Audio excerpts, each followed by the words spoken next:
Yeah, he did. Yeah, he made an appearance. He was very frustrated by the text line and the complaints. He said, "You know what? I'm just gonna do what you asked for." And that was the start. It was on a Thursday. It was a Thursday. Yeah, the first Freedom Friday was actually a Thursday. Yeah. It went so well, we said, you know what? We should do this every month. It was definitely, this was definitely born not out of freedom or some sort of compliment to the listener. Yeah. This was definitely born out of vengeance and disgust. Like, hey, fine.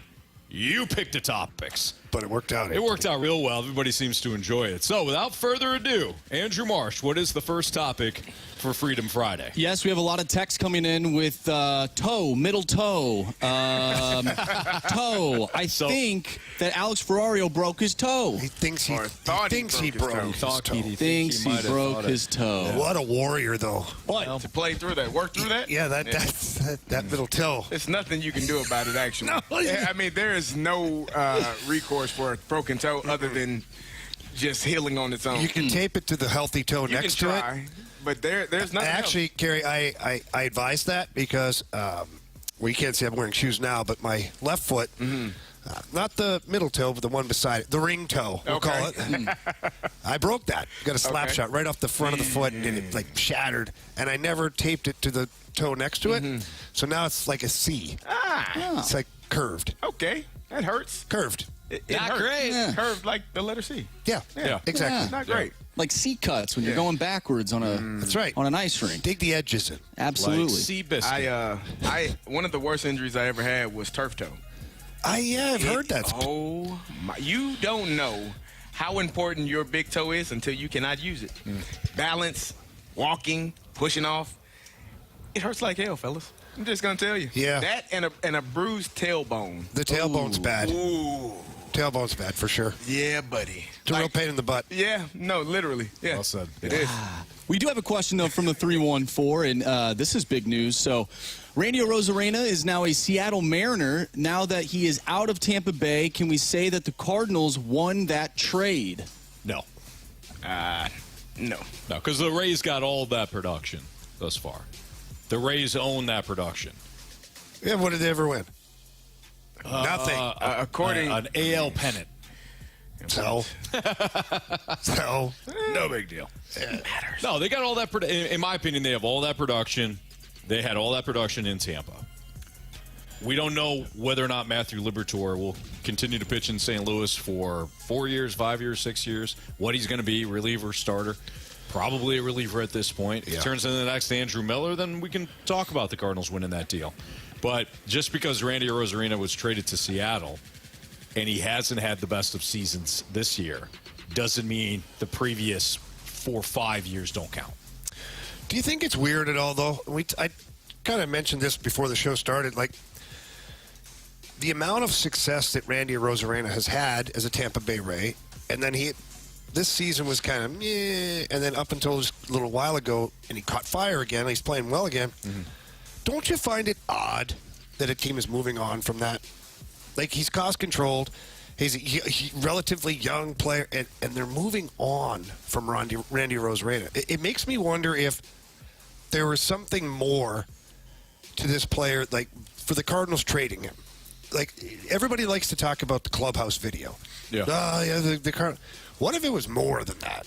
What if there's something more? What if he's uncoachable? What if, like, I'm not saying, I don't know, but I just find it odd that a team like the Rays, who are all about cost-controlled players and not paying guys, they just moved on from him with the production that he's had as a Ray.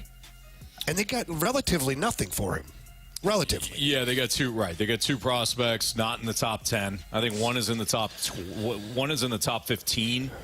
And the other one is like prospect, the Mariners' 22nd prospect, and then you got somebody to be named later. I don't know. I can't speak to the reason to get rid of him, but you're right. I mean, for a team like the Rays, always looking for cost-controlled players, he's got 2 years left of arbitration. He doesn't become a free agent until he's 32 years old. And they were trying to actually trade him this past offseason. If you remember correctly. I do. Yeah. Yeah, they were trying to get rid of him this offseason. So I don't know. No, the Rays are one of the smartest organizations in Major League Baseball. I know. So whatever their reason is, they're probably going to be right.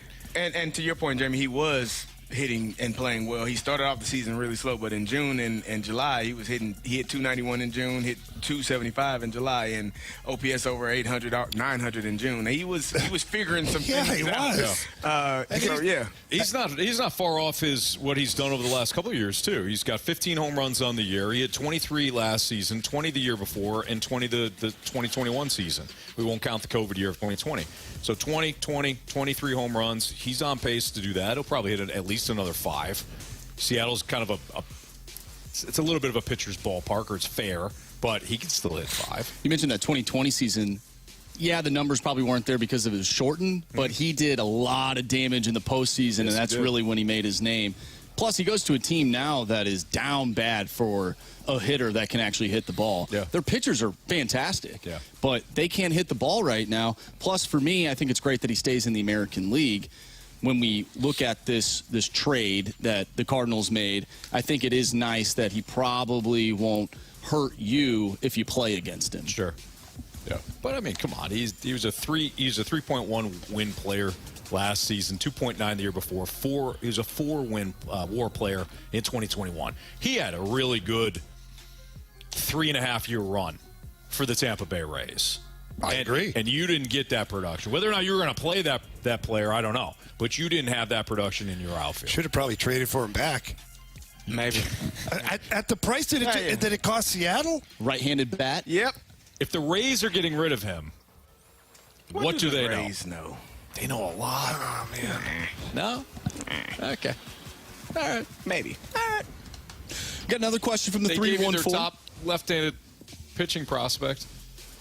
He's going to be great. We got one of those. He's going to be great. Is it him? Yeah. There you go. So it's Matthew Liberty? Yeah. Okay. All right.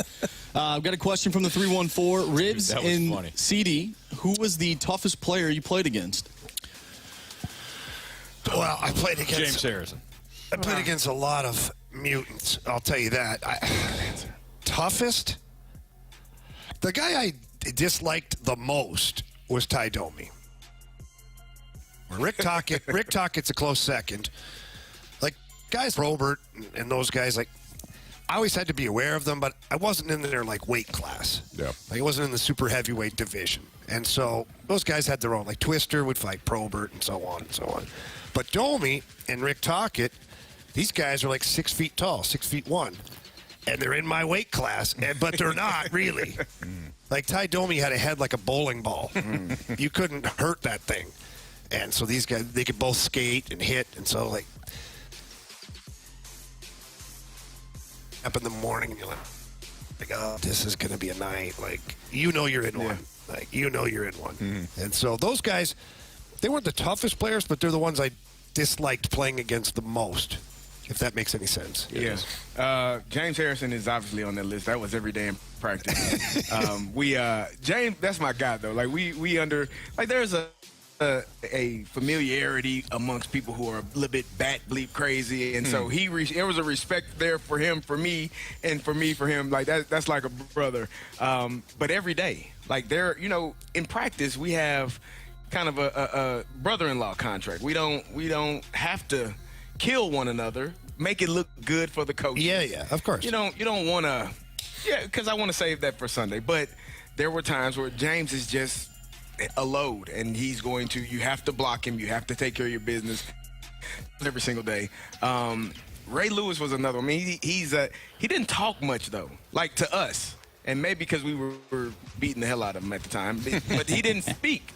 Didn't say anything. That's almost worse. Yeah. It's like, why aren't you talking? What is he thinking right now? So you're like, why are you so quiet? Yeah. Oh, yeah. And Bart is over there running his.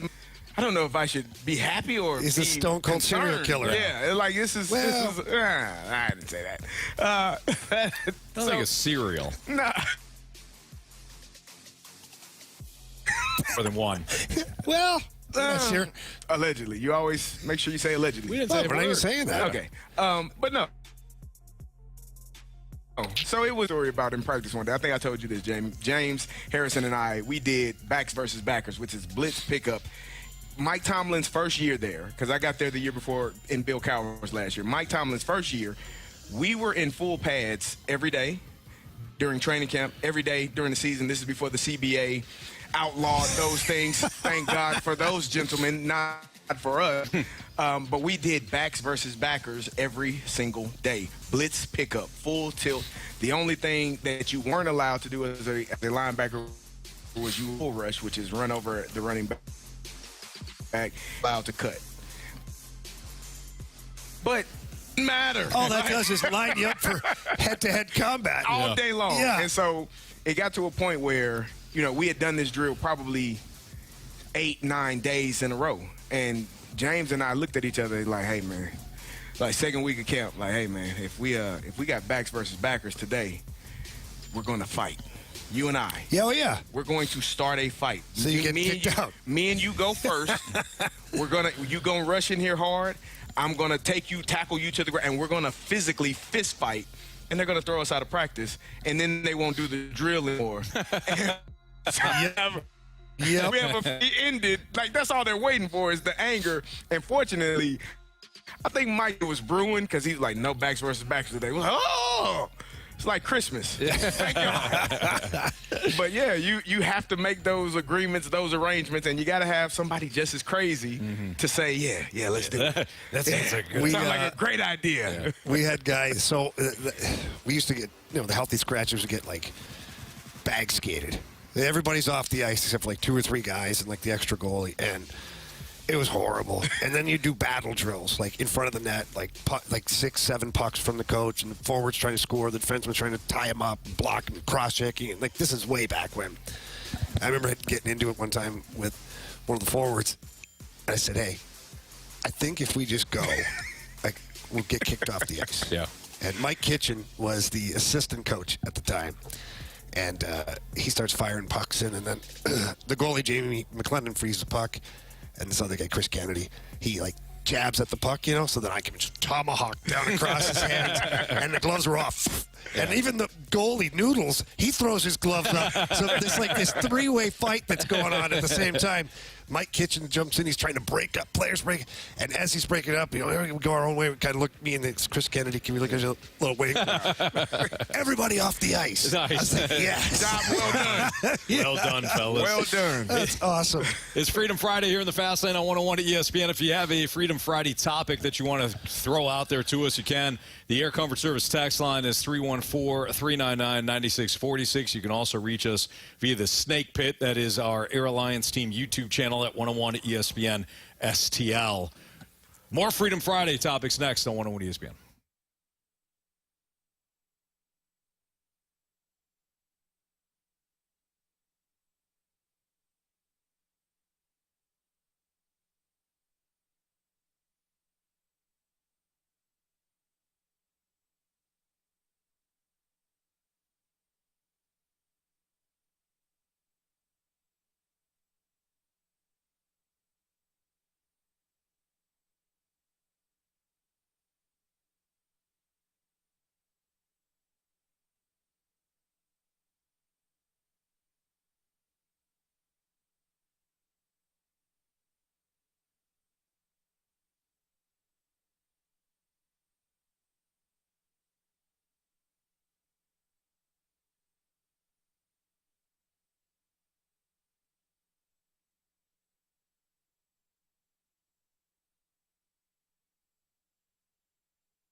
Fast Lane, live from Blues Youth Camp. Brought to you by E&B Granite, Bernie Federko's only choice for granite countertops, cabinets, and flooring.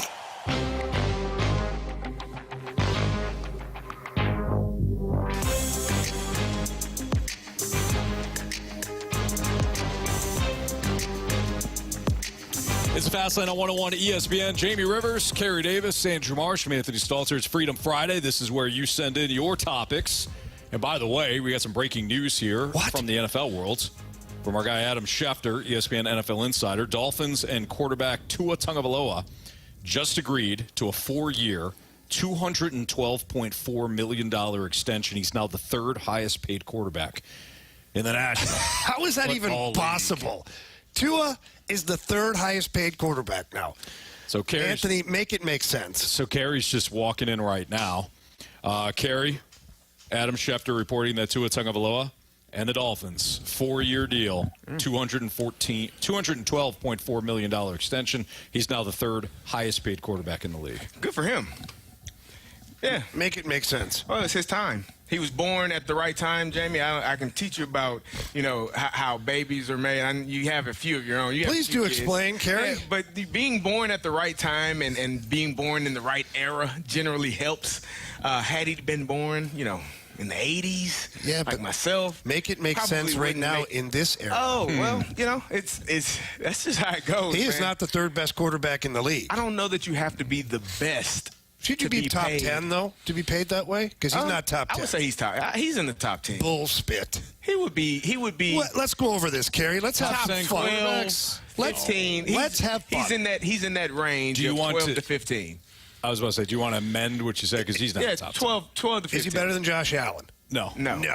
Is he better than Lamar? No. Joe Burrow? No. C.J. Stroud? No. C.J. Stroud has only played one season. I'm not going to. That's all we got. Let's go off of. So I would say no. Trevor Lawrence? Yes, he's better than. Okay. I would say yes, he's better than. I would say yes, he's better than C.J. Yes, he's better than Trevor. He's not better than C.J. That's how well. It's Patrick Mahomes? No. Okay. Justin Herbert? No. Well, that's more than 4 guys. That's 5. Justin Herbert? No. That's number 5. Dak? Hold on. Allen, Burrow, Lamar. Yep. Mahomes. Yep. Herbert. That's 5. I said no to CJ and I said no to Trevor. Okay. I said yes, he's better than Trevor, and yes, he's Jalen Hurts? No. Okay. Even Jared Goff? I would say Goff yes. is better. You would say Goff is a better quarterback than Tua. Okay. Jordan Love? Yes, Jordan is the same as CJ in my opinion. Okay. Let's see here. Shaky Bakey, we know that. Kirk Cousins? Yes. You fix your face to say anything other than I haven't that. said anything. You kind of shivered a little bit when I said. Well, Kirky puts up the numbers. Yeah, but he doesn't. He cannot. See, I think quarterbacks belong in tiers. But it's all and I'm going to cut you off. But it's also the players that he has around him. Those other guys don't have Tyreek Hill. They don't have Jalen Waddle. They don't have Raheem Mostert running the ball and a chain running the ball. So and he doesn't have Mike McDaniel. He doesn't have calling the plays. Coordinator. So it's or those other guys don't. It's suited better for him to have more success. Tua Tagovailoa threw a lot of passing, had a lot of passing yards. He was really good last season. I guess the amount of money surprises. He's better than every quarterback in the NFC South. He's better than every quarterback in the NFC West other than, if you want to say Stafford. Stafford's a better quarterback. Okay. Well, Brock Purdy. I mean, we discount him because we say, he's a systems quarterback. I would take Tua. And so is Tua. But exactly, that's what I'm saying. Tua, in my opinion, would be better than Brock Purdy. So who's had more success over the last 2 years, Purdy or Brock Purdy has? If that's the case, since they're both systems quarterbacks, then Purdy's got to be better. What are we basing success off of? Well, getting numbers to the Super Bowl. or team success. You see, this is the problem that I have. But you always say it's team success. I do. But then you all say, well, Tom Brady got 7 championships, and that's why he's the GOAT. That doesn't. It's the team. Not when you're Brady. Oh my gosh. With a straight face. He means it. Clearly. Tua led the league in passing yards last season. I know he did. He had a great season. We cannot just negate. Did he get the MVP? No. No, he did not. Because there's a guy in Baltimore who is electric and does a lot of things and was the AFC. They represented the AFC in the championship. They had the championship game in their home field. They had the best record. Mm-hmm. So his team was better, Anthony. Helped him win. Clearly the MVP. He was better, too. But Tua led the league in passing yards. So I think quarterbacks belong in tiers. And then once you get them to that tier, then I think team success has to come in. So, in my opinion, Tua's in the same tier or the same category as Brock Purdy. I think he's in the same tier and category as Kirk Cousins and Dak Prescott. Because of the talent around them? I think that there are quarterbacks, and Kirk Cousins is the poster child of this, that quarterbacks that they put up big-time numbers, they've got good guys around them, but you get them to the end, you get them to the big dance, and if there's a better QB on the other sideline, dude is done. He will not win. So, but it's not a quarterback is not a position. It's not like basketball where I can guard the shooting guard can guard the shooting guard on the opposing team. I understand that. It's if my defense is better than Patrick Mahomes versus the Cincinnati Bengals, I'm going to win. Right? It's not the matchup of my quarterback play. It's not a shootout of who is the better player at that position. It's a team game. You're right, but here's where you're right, full stop. But Kirk Cousins with the ball in his hands last versus Patrick Mahomes with the ball with doesn't matter. It doesn't matter. Pick the same team. Pick the same team. The Cowboys. I would take Patrick Mahomes to win that game. I saw Daniel Jones, and granted, Minnesota's defense stunk that day. Okay, I get that. They stunk the whole year, Anthony. They did. The Giants' defense. We're not talking about the 2000 Baltimore Ravens, and Kirk Cousins put up some decent numbers. And then, game on the line, what quarterback are you taking? And that's the tier. Tua, Dak, Kirk, maybe not Purdy because Purdy got his team to the Super Bowl. But I think that's easy to say, all right, which quarterback's on which sidelines? I don't care what the defense is. I'll take the other guy. I do think, though, you're cherry picking one game. We'll use Kirk Cousins, for instance, because, I have familiarity with the guy. Mm-hmm. Kirk Cousins, you're picking that specific game. Well, why don't you go back to a different playoff game where he let his team down and won in overtime? Against the Saints? Yeah. Sure. I'm still taking the other guy. Or how about, I'm sure Tua has had moments where he's done that as well. So I don't think we can cherry pick, but I get what you're saying. It's not a cherry pick. It's basically, it may seem that way, but what Anthony's trying to say is he's not in that tier. Like if you've got Joe Burrow, Patrick Mahomes, some of the best. Yeah. Those guys, you'd rather have those guys have the ball. 100%. It's not that that one time where he did a great job. No, right. It's the overall. I think there's more factors that play into the success of Kirk Cousins. It's the vibe. It's the vibe that those quarterbacks give you, knowing okay, if I give this guy 10 opportunities, he's probably going to do this maybe 4 times. Hey, and listen, I understand your viewpoint on Kirk Cousins because I often fought the same battle with Matt Ryan. People are like, Matt Ryan can't win the big one. Matt Ryan never had a top 5 defense. Most of his career, he had a bottom 10 defense. Mm-hmm. I mean, year after year. The year they went to the Super Bowl, I think they ranked 20-something defensively. So I know exactly what you're saying with Kirk Cousins. Matt Ryan won an MVP. He got the Falcons to 3 separate NFC championship games. So, I think at some point when the rubber meets the road, how does that guy perform? You're right. He goes down to New Orleans, game-winning drive, gets it done. Mm-hmm. I don't see enough out of Kirk Cousins to think that's going to happen again frequently. And that's fair. And that's unfortunate for you. It was your problem. It's your problem now. It was. But you and I got quarterbacks now. What? Hey, I saw a video of Sam Darnold throw an absolute laser right down the field. Yeah. And it was fantastic. You're I'm excited. Fired up. We have Penix. You got your guy. Yeah, absolutely. Darnold, so we got our QBs. Absolutely. Yeah. And Carey has 2 quarterbacks. I do. He's got 2. And when you have 2 quarterbacks, you have 0. You have 0. That's what they say. Yeah. And Jamie has 3 quarterbacks. He got 3 teams. 3 separate teams, though. Yeah. So, Yeah. more the merrier. Yeah. I'm looking at this list. Tua might be right on the cusp of top 10 in quarterbacks. There aren't. In the NFC, there aren't 10. Yeah. He's right there. And, again, he led the league in passing. But look at the yards Would you want him after to be the the catch, quarterback though. on your team? Right now, hell yes. No, not. I mean, when you played, like instead of Ben Roethlisberger, No. would you want him to? Ben is a future Hall of Famer. I'm just asking you a question. Nah. It's like asking me would I take him if I had Tom Brady as my quarterback. Same thing. Ben, Tom Brady. I also think Tua's. Yeah, right. That you can't even believe your own crap there. I also think Tua's in like the absolute best situation for him.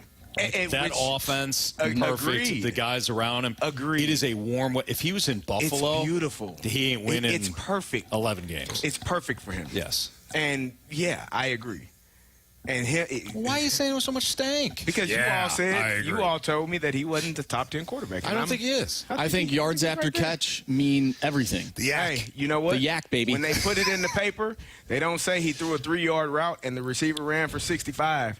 They say it's a 68-yard touchdown. That's all it is. That's the argument Bears fans had for Justin Fields. Yes. It's a 68-yard touchdown. Fields The threw Bears a didn't- -2. Moore went 94. Justin Fields a god.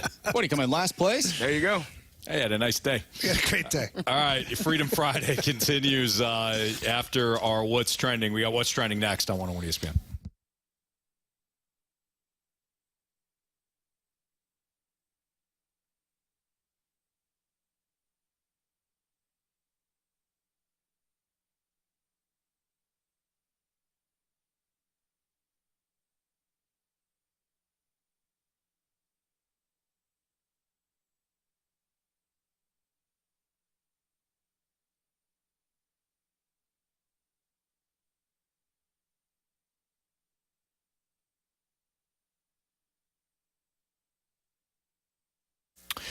So late last week, we had Mosby Building Arts out to the home. Rich came out. We were looking at some doors in the back that we got issues going on when it comes to like the water and water getting in. And Rich was fantastic. Rich from Mosby Building Arts. He walked me through the process of what they could do. Heck, while he's out there, we were like, hey, have you ever thought about redoing the patio as well? And in fact, my wife, Chris, and I, we have thought about redoing the patio. But here's the thing with Mosby Building Arts. Whether we had them out to talk about a complete kitchen remodel or something as small as, we just need new back doors, Mosby Building Arts is the right remodeling company. They'll send somebody out just like Rich to sit down, walk you through all of the design aspects that you're looking for, the materials that they offer, different styles that they offer, and they'll find the right style that meets what your dream is and your vision is for whatever project it is.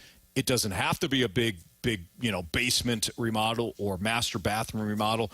It could be something as small as the laundry rooms, or maybe it's just new doors, interior throughout your home. How about a new garage door? There's a lot of things that Mosby Building Arts can do to upgrade the look, the feel, and the value of your home. And when I'm telling you it's like they're the right remodeling company, that's because when you get your price for the remodeling, you'll know that it's going to be done right the first time.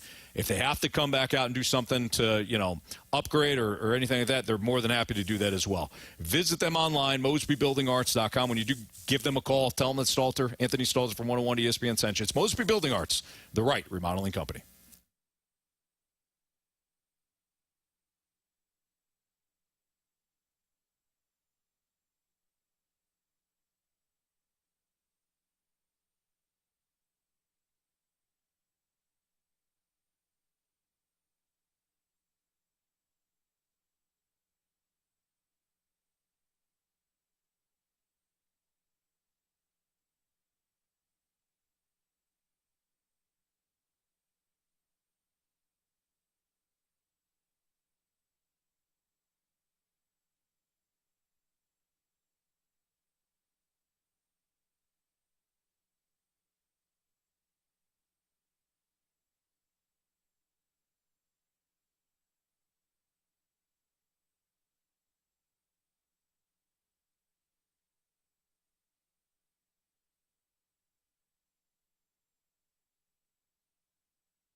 Grant Francis here with a SportsCenter update driven by Johnny Londoff Chevrolet and Johnny Londoff Autoplex. Tonight, the Cardinals are back in action. They are welcoming in the Washington Nationals for a 3-game set. First pitch will be at 7:15 from Busch Stadium. It'll be Sonny Gray for the Cardinals going up against Mackenzie Gore for the Nationals. Cardinals again coming off that day's rest. The Nationals coming off of a 3-0 shutout loss in which they were no hit yesterday by Dylan Cease and the Padres. I'm Grant Francis. The SportsCenter updates have been driven by Johnny Londoff Chevrolet and Johnny Londoff Autoplex. See them at londoff.com. Chevy, together we drive.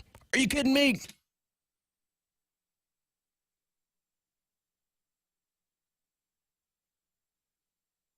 It's time to find out what's going on in the sports world with What's Trending Now. Brought to you by Goodwill. Donate a car and get tickets to the St. Louis Cardinals. All right, time for What's Trending here in the Fast Lane on 101 ESPN. Jamie Rivers, Carey Davis, I'm Anthony Stalter, Andrew Marsh.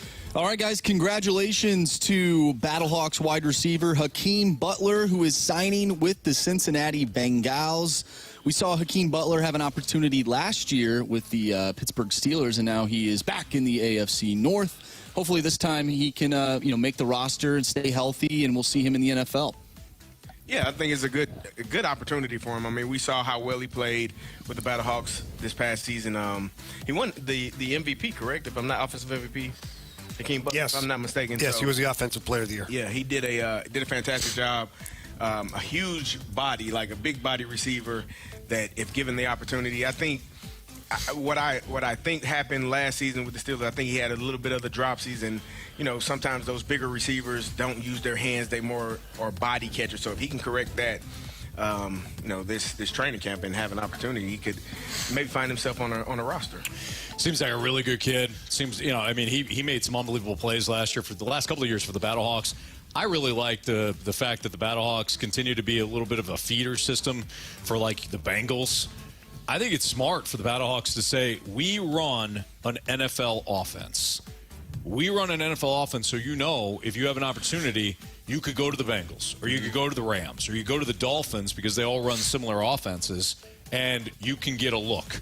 And too, when you go into camp, you'll be familiar with the terminology, you'll be familiar with the offense, you'll be familiar with the role. I think that's a selling point for the Battlehawks when they start to try to, sign free agents and things like that, and players like that coming out of the NFL. Yeah, and I think that, look, the league will finally now have a couple of years under its belt, and I think that the Battlehawks have done a good job of moving players along to the NFL.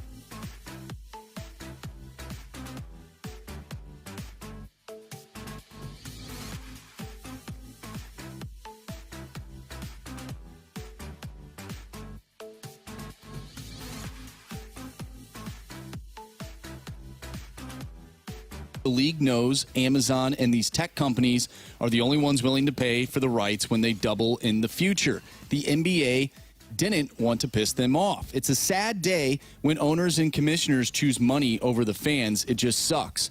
I just want to thank everyone who has been at Turner for the last 24 years. They are the best people and the most talented, and they deserve better. I also want to thank the NBA and its fans, the best fans in sports. We're going to give you everything we have next season. Guys, when you hear this, what does it say that sports organizations and leagues, they're putting money over the interest of the fans? They always will. Yeah. Done. You're right. They always will. It's a business. Yep. It's not a charity, and they don't care. I think the last point is probably the best point. No, it's not. You're spot on. They don't care. Yeah. Hey, it's about, making money, and if you own a business, that is essentially what you're trying to do. And the thing about it, the thing that probably is frustrating for, Charles Barkley and the people over at TNT, fans are still going to watch. Yes. Like they are, and the people that are making these decisions know that. They aren't going to say, oh, they don't have Charles on the post game, I won't be. No, they're still going to watch. And I love Charles Barkley. I love Inside the NBA. That is probably one of the best shows that has been on for a couple of decades. They are fantastic at what they do. They teach you about the game. They make you laugh. They have a good time. Hey, similar to what we do here, huh? Yeah. Well, we try. Paychecks are a little different. It's a little bit. It's on its way, Jamie. Just I hope. Yep, sure. But yeah, I think that fans are going to watch, regardless. So why would I worry about, hurting some people's feelings? And if it's any consolation, NBA fans are getting NBC and Round Ball Rock, the theme song. That's coming back. That's so good. Yeah. That matters. It does we're matter. getting rid of one thing, but we're getting something else back. Brings me back to my youth when I was a Ute. Yeah, good call on that, sure. I believe the lineup is out for the Cardinals. What? So why don't we play the lineup game let's next on 101 ESPN.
Fast Lane, live from Blues Youth Camp. Brought to you by E&B Granite, Bernie Federko's only choice for granite countertops, cabinets, and flooring. All right, time to play the lineup game here in the Fast Lane on 101 ESPN as the Cardinals back in action tonight against the Washington Nationals, who were no hit yesterday by Dylan Cease. So they'll be out with a vengeance Don't know tonight. how I feel about that. Yeah. So the Cardinals tonight will start Sonny Gray, their ace, against Mackenzie Gore, who essentially is the Nationals' ace. He's a left-hander. Oh, Gore's a left-hander. wow, that could change a few things, boys. Let's find out, shall we? So Mason Wynn. You want me to go first? Yeah, go ahead. Show us Mason Wynn. I'm watching the Futures game, and this thing's all over Instagram. It's like, this guy threw a ball 100 across it. That's awesome, but, like, how many throwing errors does he have? Shut up! So I don't think this will mess with Alec Burleson at all. I think he's going to be right here in the 2-hole. Do it. Show us that big burly guy, Alec Burleson. You're wrong. Oh. Wow. Okay. You know, guys, we haven't done the lineup game in a couple of days, so we might be a little bit rusty. Did it on Monday and Tuesday. Monday we didn't have a perfect game. Is it Wilson? Tuesday we So I did. think Wilson Contreras was here last time that they And do faced a Wilson. left-hander. I think Marsh is right. Go ahead, Marsh. Yeah, you got it. Show us Wilson Contreras. DH. No. Catches mid. Check. It's a Burleson now. Burleson. All right. Show us Alec Burleson. You know, kind of closed my eyes and swung at it and did what I wanted to do. Bully to the rescue! This is a tough one. It has been Brendan Donovan. It has been. Versus a But lefty. I don't think they're going to go lefty-lefty in the order. You Think wanna go Goldie? Goldie? I think it's ooh. Goldie. Or Arenado. I would probably say Goldie. Oh, no, it'd probably be Arenado. I think you would Goldie's- jump Goldie over Arenado No. when he's been batting 7. I think it's Arenado. All right. You do it. I don't, I want you to don't do like the way you said that, but I will. Yeah, you have at it. Show us Nolan Arenado. He's a Gold Glove winner and perennial All-Star. Oh, listen to Mr. Gold Glove over here. Come on. Never doubted you, Anthony. Now I I think think you it's had a lot Donnie of Boy. doubt. Think it's Donnie Boy here at 5? Yeah. Yeah. Have at it. Show us Donnie Boy. What a shame. Yeah, it sure is. Thanks a lot, Janet. Paul Coach. No. You think it's Goldie here? I do. Go. No. Go for it. Show us Paul Goldschmidt.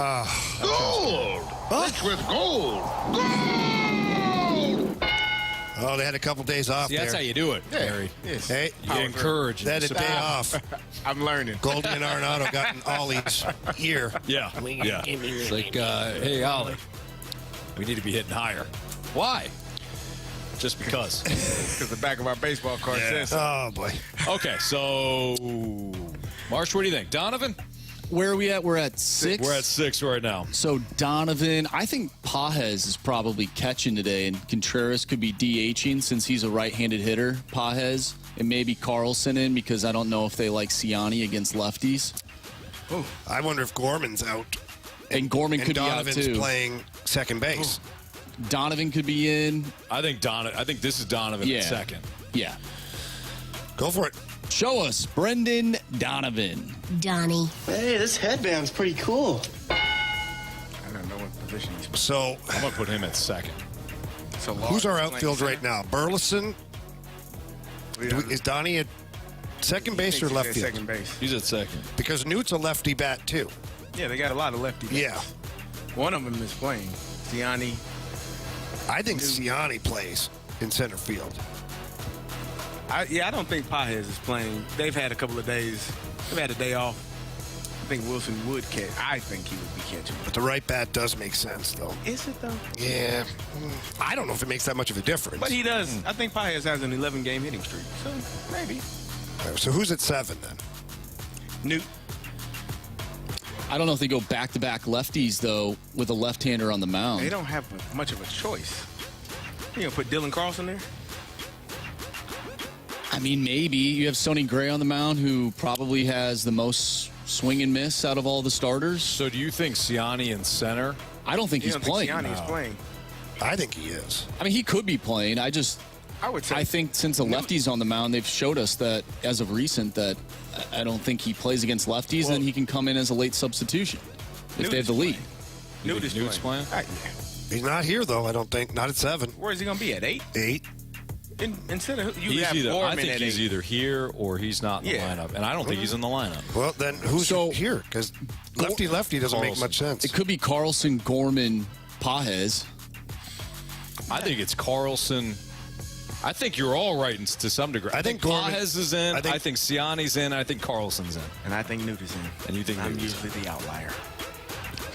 All right. So it could be Pages, Carlson, Siani. I don't think Pages is at 7. Pages at 7. I think this is Carlson.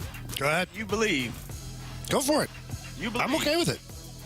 I am too. I support you. Show us Dylan Carlson. Guy was built like a linebacker. I knew it. Good boy, Anthony. I didn't know. Jamie, you know what? Huh? You inspired me.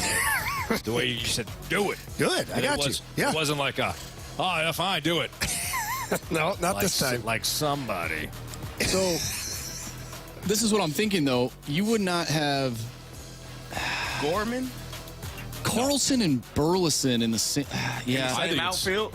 They have done it before. think Donnie's in left field, and this is Gorman. He bats in that 8th spot. So you go lefty, righty with Pages. I can see Gorman here. I could too. I think Burleson is in left.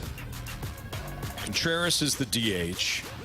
Siani's in center, and Pages is the catcher. I don't think you're right. Okay. So who? I think it's Gorman. I would say Gorman as well. And Pages. How often has Brendan Donovan played second base this year? I don't know if he's played once, to be honest. I would say doing Gorman it tonight. and you said Pages? I said Gorman Pages to end this thing. I agree. I'm good with Gorman here. Let me think about the 9 spot. All right, show us Nolan Gorman. You are so wrong. All right, so he's out. Pedro and Siani? Could be. Could be Newt Bar too. I don't think Newt would be batting 7th. Yep. I don't think you put Carlson. So it would be Pages, Siani. Pages, Siani. Show us Pedro Pages. Which is what I said. Yeah, but I didn't agree with it then. Now I do. Jamie, 30 seconds ago. I think you're wrong. Okay. I didn't agree with it then. Now I do. You reserve the right to change your mind. It's a mark. More information. I just looked at him again the second time. He's like, yeah, no, that sounds good. Sometimes I'm a second behind. There's a delay.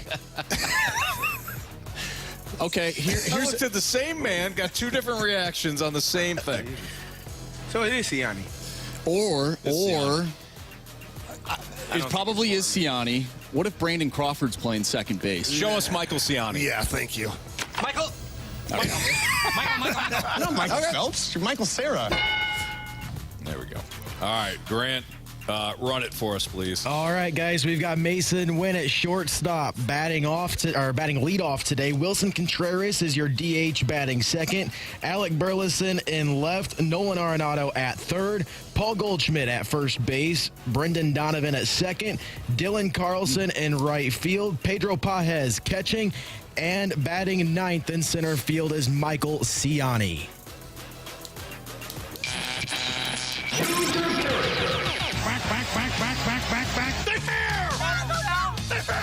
Go foul! I don't believe what I just saw. Home run. All right, Marshall, what do we got? All right, nothing's changed. I feel like we haven't played this game in quite some time. So let's look at the standings right here. Jamie's still in the lead with 15 points. I'm right behind him with 14. Anthony, you have 8, and Carey has 5. Yeah, that changed tonight. Woof. All right. All right.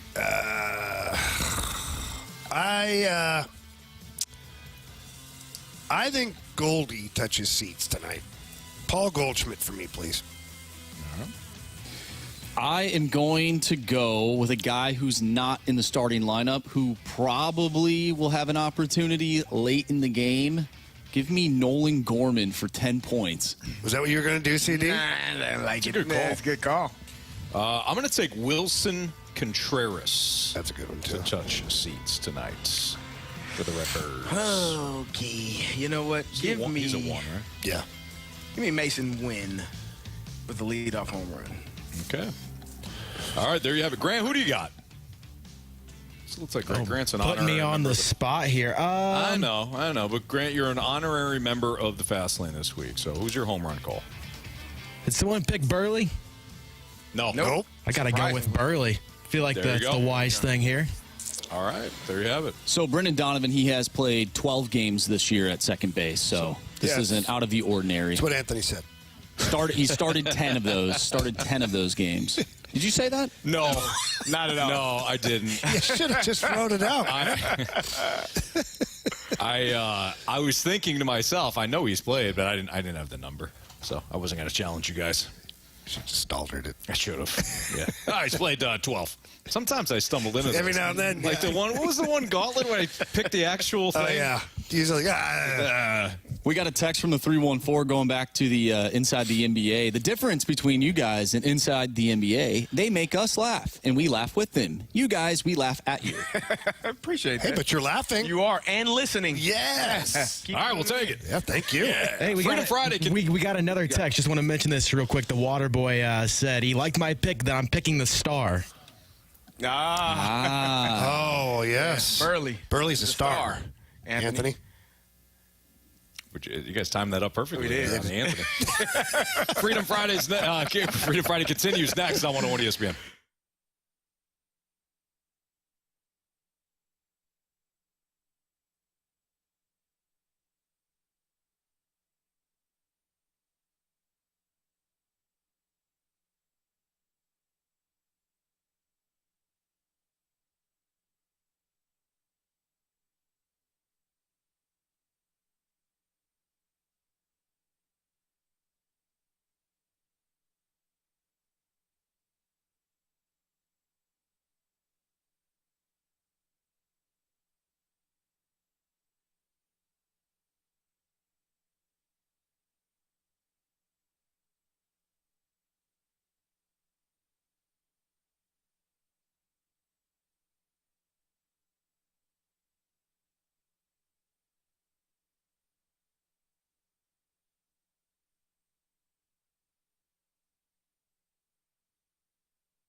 You're in the fast lane on 101 ESPN. Driven by Scrap Mart Metals Recycling.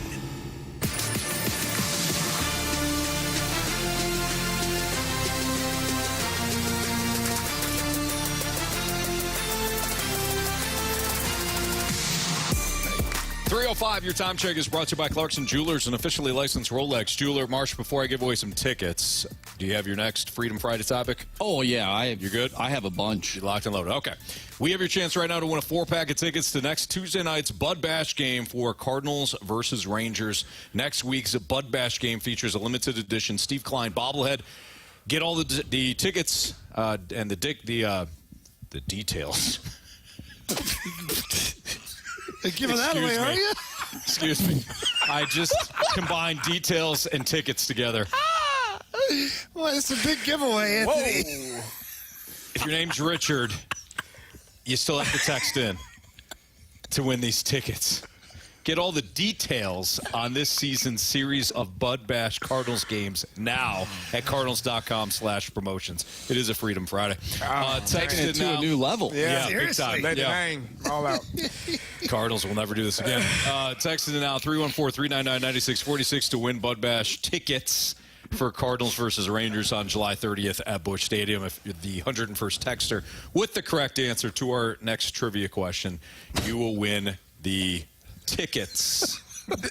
Just tickets. Just tickets. Yeah, nothing else. Just tickets. Yep, tickets. You guys got a trivia question? Yeah. What did Anthony say you could win? No. Yes. No. Yes. Text it in. 101st texter will win. It's been a long week. It's been a long week. Goodness. Oh, man. Jamie, come up with a trivia question. I just did. Yeah. What did Anthony just accidentally say? Texter 101 will win. There you go. That should be good on the text line, Marsh. I apologize. It's fine. We're the only ones that can see it. Oh, man. It's amazing when you combine certain words. Like, who would ever thought details and tickets would produce that word?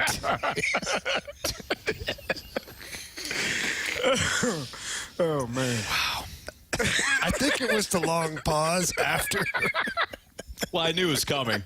I knew the laughing was coming. Oh, man. So I just wanted to make sure that you guys had your opportunity. We appreciate it. All right, Marsh, save me. What's the next Freedom Friday topic? All right, let's get to the 501. This is it's from Adam. I'm going on a guy's trip to camp along the Bourbon Trail, hitting up about 12 distilleries. Any input on places that are can't miss? Jamie? I haven't really been on the Bourbon Trail yet. Ashley and I have talked about it, taking a trip down there and taking 4 or 5 days and doing all that stuff. I know the Buffalo Trace one is supposed to be good. Luxco is down there. Donnie Lux, he's one of the owners of the Blues. He's got a distillery down there. It's supposed to be an awesome little venture. Get over there. I don't think this is one where you can't lose, quite honestly. All of them have their own little unique way of doing it, and their tours are unique, and they have giveaways every day. I will say, if you're heading down there, be ready to line up early in the morning at some of these places, because they open those doors and they have a select bottle that they'll have for the day. And once they run out of them, they're gone. So it's good to line up, get in there, and get your special bottle of bourbon. There you go. Oh, boy. Our YouTube chat. It's just interesting. I mean, that's got to be a top star for sure. Yeah. I mean, it's not even a question. It's probably going to be number one. All right, let's get to this question from this is actually from Grant Francis Fan Club. We might need Grant to step in on this one too. I'd like story time from Grant. As someone who has worked media in 2 NHL markets, tell us some differences or some of your experiences with the New York Islanders. Jamie, you can chime in on this one too, because you played for the New York Islanders. You played for various teams, and maybe you could talk about the differences between the Blues and other organizations. But we need Grant to chime in on this one. Yeah, I'll give one of each. So in terms of differences, I'd say the biggest difference is probably just working for a Lou Lamoriello run team. A lot more strict when it comes to talking to the players. I know because we were a college radio station that covered the team. We were the flagship station, so they had a lot of eyes on us as college students in the locker room and all. And they would not let us talk to injured players or first-year players at all. Like when we went into the locker room, whether it be practice, at games, we weren't allowed to talk to injured players or first-year players at all. With the Blues, it's not as strict. There's no constrictions on who I talk to whenever I go into the locker room at practice or whatever. So definitely the strictness is probably the biggest difference. And then for similarities, and Jamie, I'm curious to see if you'll agree with this. I think if you had to compare one fan base from the West and the Eastern Conference, I think Blues fans and Islanders fans are pretty darn similar in terms of they're both sort of the blue-collar markets. It's weird to call them a small market team because it's New York, but with it being on Long Island, it's not the Rangers. It's a smaller market. So I'd say the fan base just as a whole is pretty similar between the Blues and the Islanders. Yeah, I would say that. You know, it was tough because when I played there, we were terrible. We were awful. Like the only games we sold out were against the Rangers, maybe the Devils if we were lucky, or the Flyers because they had Eric Lindros and all those guys. But yeah, it's a very passionate fan base. I think that they take a lot of pride in being Islander fans, to where, like, in that area, you're either an Islander fan or a Ranger fan. Like, you're not allowed to be a fan of both teams. Right. So it is a passionate fan base, and I enjoyed playing there. I thought it was fun. It was a good area. People were awesome. I had a great experience there. As far as, like, similarities and differences from teams, I mean, every team I played on was different from the one I played with before. Mm-hmm. You know, you have certain organizations that are run better. And this is going back. You know, most of the ownerships have changed since I've retired or played. Islanders, you know, did not have good ownership. It was a bit of a struggle that year. Just a lot of things. You know, the hotels we stayed at, the commercial flights. You know, guys only getting so many sticks per year. You can only use this many. What? Oh yeah, the crappier players, the guys who didn't play a lot, they tell them you're only allowed to get this many sticks. After that, you got to buy your own. Wow. So that was obviously a difference. You're playing for the Blues the first go-around. We had good ownership. It was a very classy organization, very well run. Obviously, I don't have anything negative to say about the Blues. They treated me very well. Second time around was same thing, good ownership, good bunch of guys. That was when we were not good, and the team was going into almost a full rebuild before the Oshie and that era that started. And the Red Wings, they'll always stand out to me because Mike Ilitch, it was just, one of, if not the best owner in all of sports. He just cares about his players. He cares about his players' families and takes care of things. Thought of things that, I'd never seen before. Like, the first time I walked into the family room, or whatever you call it, the wives' room / family room, they had babysitters in there. So the families, the wives could go watch the game and have a good time. The kids there'd be coloring station, there'd be movies, there'd be toys, and they'd do a whole activity thing.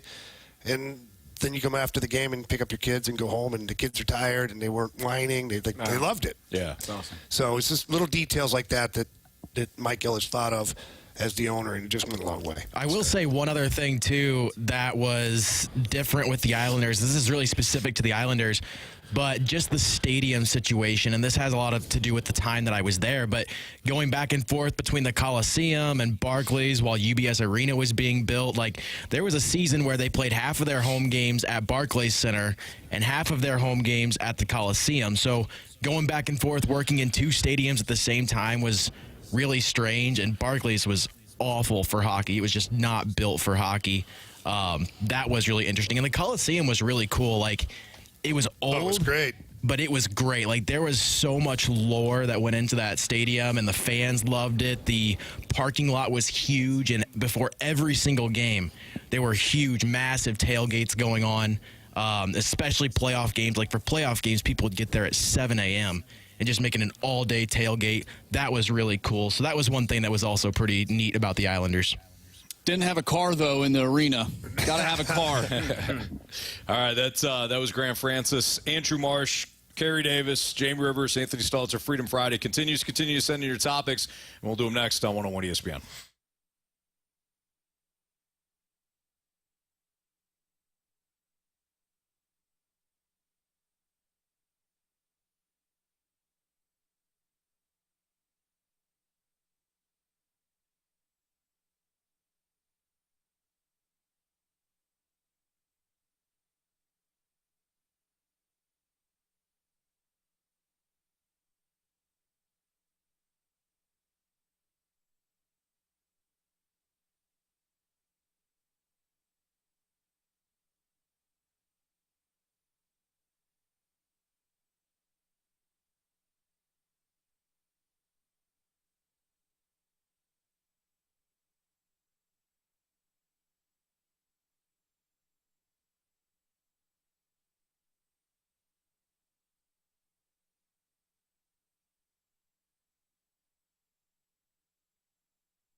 We're back to the fast lane at Blues Youth Camp. Brought to you by E&B Granite, Bernie Federko's only choice for granite countertops, cabinets, and flooring.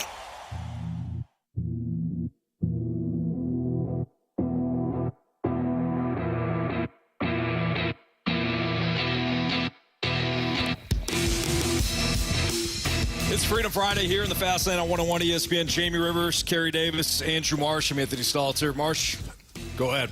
All right, we got a question from the 314. Early college football question. Which Power 5 divisions will have more teams in the playoffs? Is it the SEC or the Big Ten?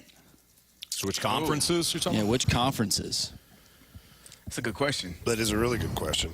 I mean, with the addition of SC, Oregon, Washington, and UCLA, I think I would, and this may be a homer pick. Obviously, I went to Illinois. I would say the Big Ten. was about to say, I don't think Illinois is going to the playoffs. No, I didn't. Anthony, I didn't need that. I didn't say that. I didn't say that Illinois. I didn't think you. I said me being a homer for the Big Ten because I went to Illinois. I got confused. It's okay. It's okay. Nah, it's not what I said. But I would say Ohio State. So it's 12 teams. Ohio State, not 12 teams from the Big Ten, but 12 teams make it. Ohio State, Michigan, Oregon, Penn State. Yeah. I don't know what Washington looks like with Penix leaving and Kalen DeBoer leaving. I wouldn't have Washington. I wouldn't have them in there, but maybe SC, depending on if they're able to figure some things out. No according defense. to Paul Feinbaum, Lincoln Riley is on the hot seat.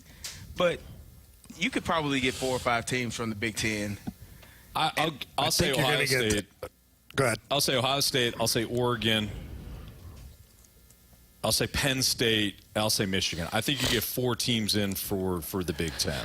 SEC, you got to imagine that Georgia, Texas, Alabama, LSU, maybe Missouri.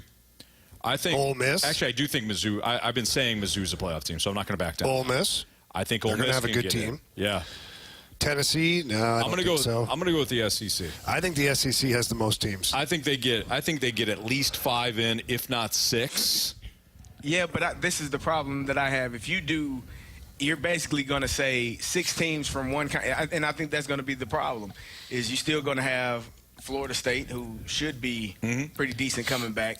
What about Clemson? How are they going to look coming back this season? So. I don't know if you'll be able to just say you gotta 6 teams from the Notre Dame, 6 teams from the Big Ten, and 6 teams from the SEC. I don't think 4 or 5 for one, and then you just have only 2 spots available. I think it's going to be really competitive to figure out. How many teams if you win your conference, you're in then? Yeah. So we have to account for those teams as well. Right. They would be Florida included State. in our. Oh, I see what you're saying. Yeah. So Florida State. Winning the ACC. Yeah, based on that, I don't know if there's going to be multiple ACC teams in. I mean, maybe. I mean, Miami's supposed to be a good team this year, too, compared to what they've been. I'll just pick the SEC. Forget what the number is. I think SEC has more. I think they have better teams. Now, will the conference cannibalize itself? Maybe. But you could also make the same argument for the Big Ten in that regard. But I'll say the SEC. I think the SEC has. I mean, I would take Georgia. I would take most of the teams in the SEC over like Penn State and even Michigan. You know, Ohio State and Oregon. I think those are the top teams in the Big Ten this year. But when you get into like Texas, Alabama, LSU, Mizzou, Ole Miss, like that range, I'll take a lot of those teams over Penn State. That's where I'm at there. All right. I mean, it's going to be interesting to see. It's going to be fun. It's going to be really fun. And then we're going to complain that a team that was 13th got left out. And you're right in that, but I actually think that's part of the fun. Yeah. You're right. Like, we complain. I hear people make that argument a lot, too, where it's like, well, if there's 8 teams, you'll complain about the 8th team. It's part of the debate. Yeah. The 10 teams, you'll complain about the 10. It's part of the debate. No matter what, you're right. There's going to be an argument. There's going to be a debate, but that's what draws you in. But that's always the last 2 picks or 2 teams that get in there. Yes. No matter for the rest of time. Correct. There will always be a debate. Well, were they really better than so and so? So that is not, to me, that's not where the focus should be. The focus should be, would you rather only see 2 games and a national championship? Or would you rather have however many playoff games we're about to see and a national championship? I'd rather have games that matter. And last year, quite honestly, college football missed their opportunity last year because last year the top 10 teams were good. Yeah. Like that could have been a fun playoff. It would have been a fun play. There would have been an upset somewhere. Yes. It would have happened inevitably. So now we'll have a chance. And based on the teams that we're looking at, it's going to be a really good college football season. Yeah. Your top 15 teams are all going to legit. be really good teams. Yeah, there's more parity now. Yep. I think than ever.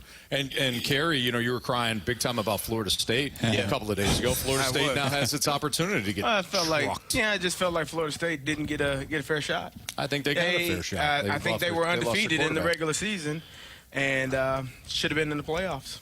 Who did they play in the bowl game? Georgia. Did they get Georgia throttled by Georgia. Boy, they just scored again, I think. 63 or something like that. It was bad. Yeah, they have some issues themselves right now. Yeah, they do. Florida State. Yeah, oh my Lord. Whoops. Not great.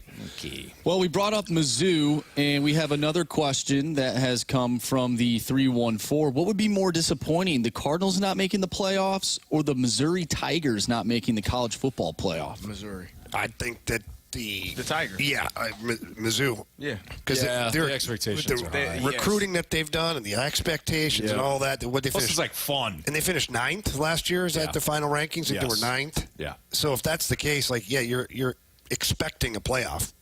You should be in a playoff.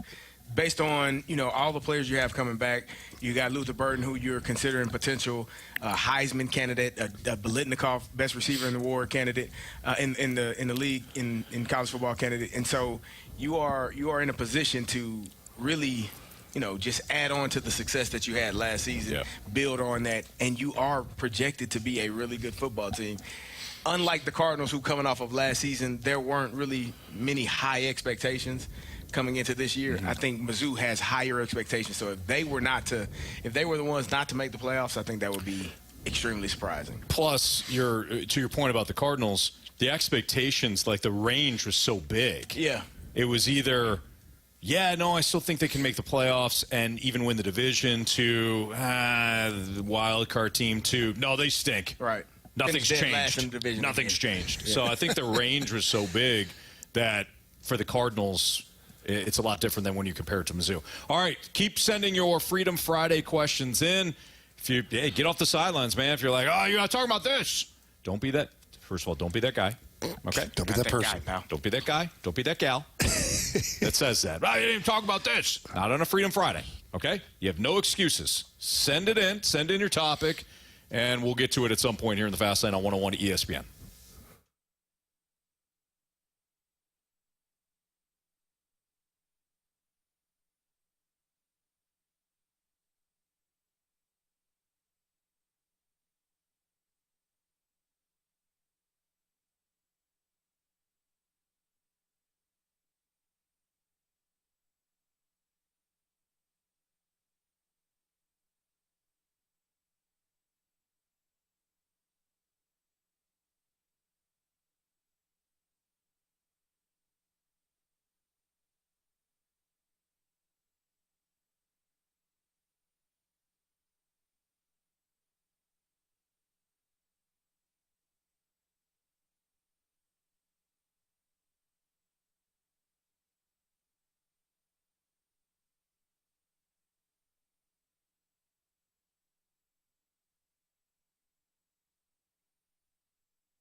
Grant Francis here with a SportsCenter update brought to you by Saliga Heating and Cooling. Cardinals are back home after the road trip as they start a 3-game series with the Nationals tonight. It'll be a 7:15 first pitch from Busch Stadium. It'll be Sonny Gray for the Cardinals going up against Mackenzie Gore for Washington, who just came off of a 3-0 shutout loss last night in which they were no-hit by Dylan Cease and the Padres. Cardinals, of course, coming off a day's rest after dropping 2 of 3 in Pittsburgh.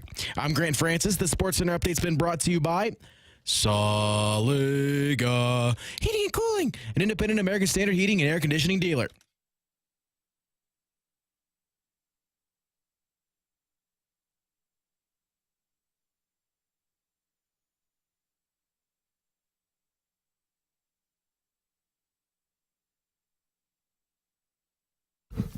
It's Fastlane on 101 ESPN. Jamie Rivers, Carey Davis, and Andrew Marsh. I'm Anthony Stalter. It's Freedom Friday. This is when you send in your topics via the Air Comfort Service text line at 314-399-9646. Or if you want to hit us up in the Snake Pit, our Air Alliance Team YouTube channel at 101 ESPN STL, you can do so. But now's the time. Whatever you want to talk about, you can talk about.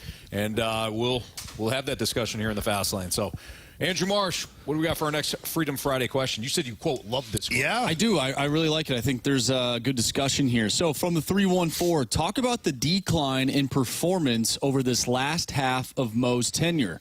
First half, great. Second half has been a steady decline. Bernie wrote about it a couple years ago. Let's not just only look at the almighty 2011 championship. Well, Marsh, you're right. I think this is a fascinating question. I'll just provide my thoughts on this from, the 2,000-foot view. I think that early on in his tenure, Mo had a very distinct identity and approach for the club. And it was really predicated on pitching and defense. And I think teams, even going back, and I'll say back in the day, but I really mean only 10 years ago or so, I think that teams really built their roster to match the ballpark. If you knew you had a bigger ballpark, pitching and defense. If you knew you had a jet stream out to right field, like the Yankees, when they had their new Yankee Stadium when that was built, the jet stream out to right field, then build your team that way. In fact, the Yankees they realized they weren't taking advantage of that, which is why they brought in Anthony Rizzo, the left-hander, and there was one other left-hander. I thought they brought in Matt Carpenter. They did, yeah. Left-handed bat. There was another bat that they brought in at one point. Anyways, well, they got Juan Soto now. Yeah, no kidding. So I think good. Yeah, very good. It's pretty good. Yeah. So I think baseball teams really built themselves around the ballpark. If we got a hitter's park, we're going to go with hitters, but somewhere along the line, Mo either realized it or maybe there was some external or internal pressure on the fact that he was drafting guys, position player wise, that had really low ceilings. Players that could top out as like utility guys, and that was it. There wasn't a lot of pop.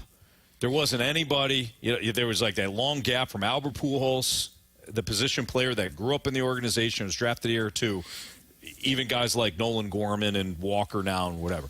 So I think there was a shift that happened under Mo where they started to apply more resources and invest more resources into position players. Great. Now you got Gorman. Now you got Wynn. Now you got Alec Burleson and eventually, hopefully, Jordan Walker, yeah. But the one thing that I thought Mo did very well was he always found pitching.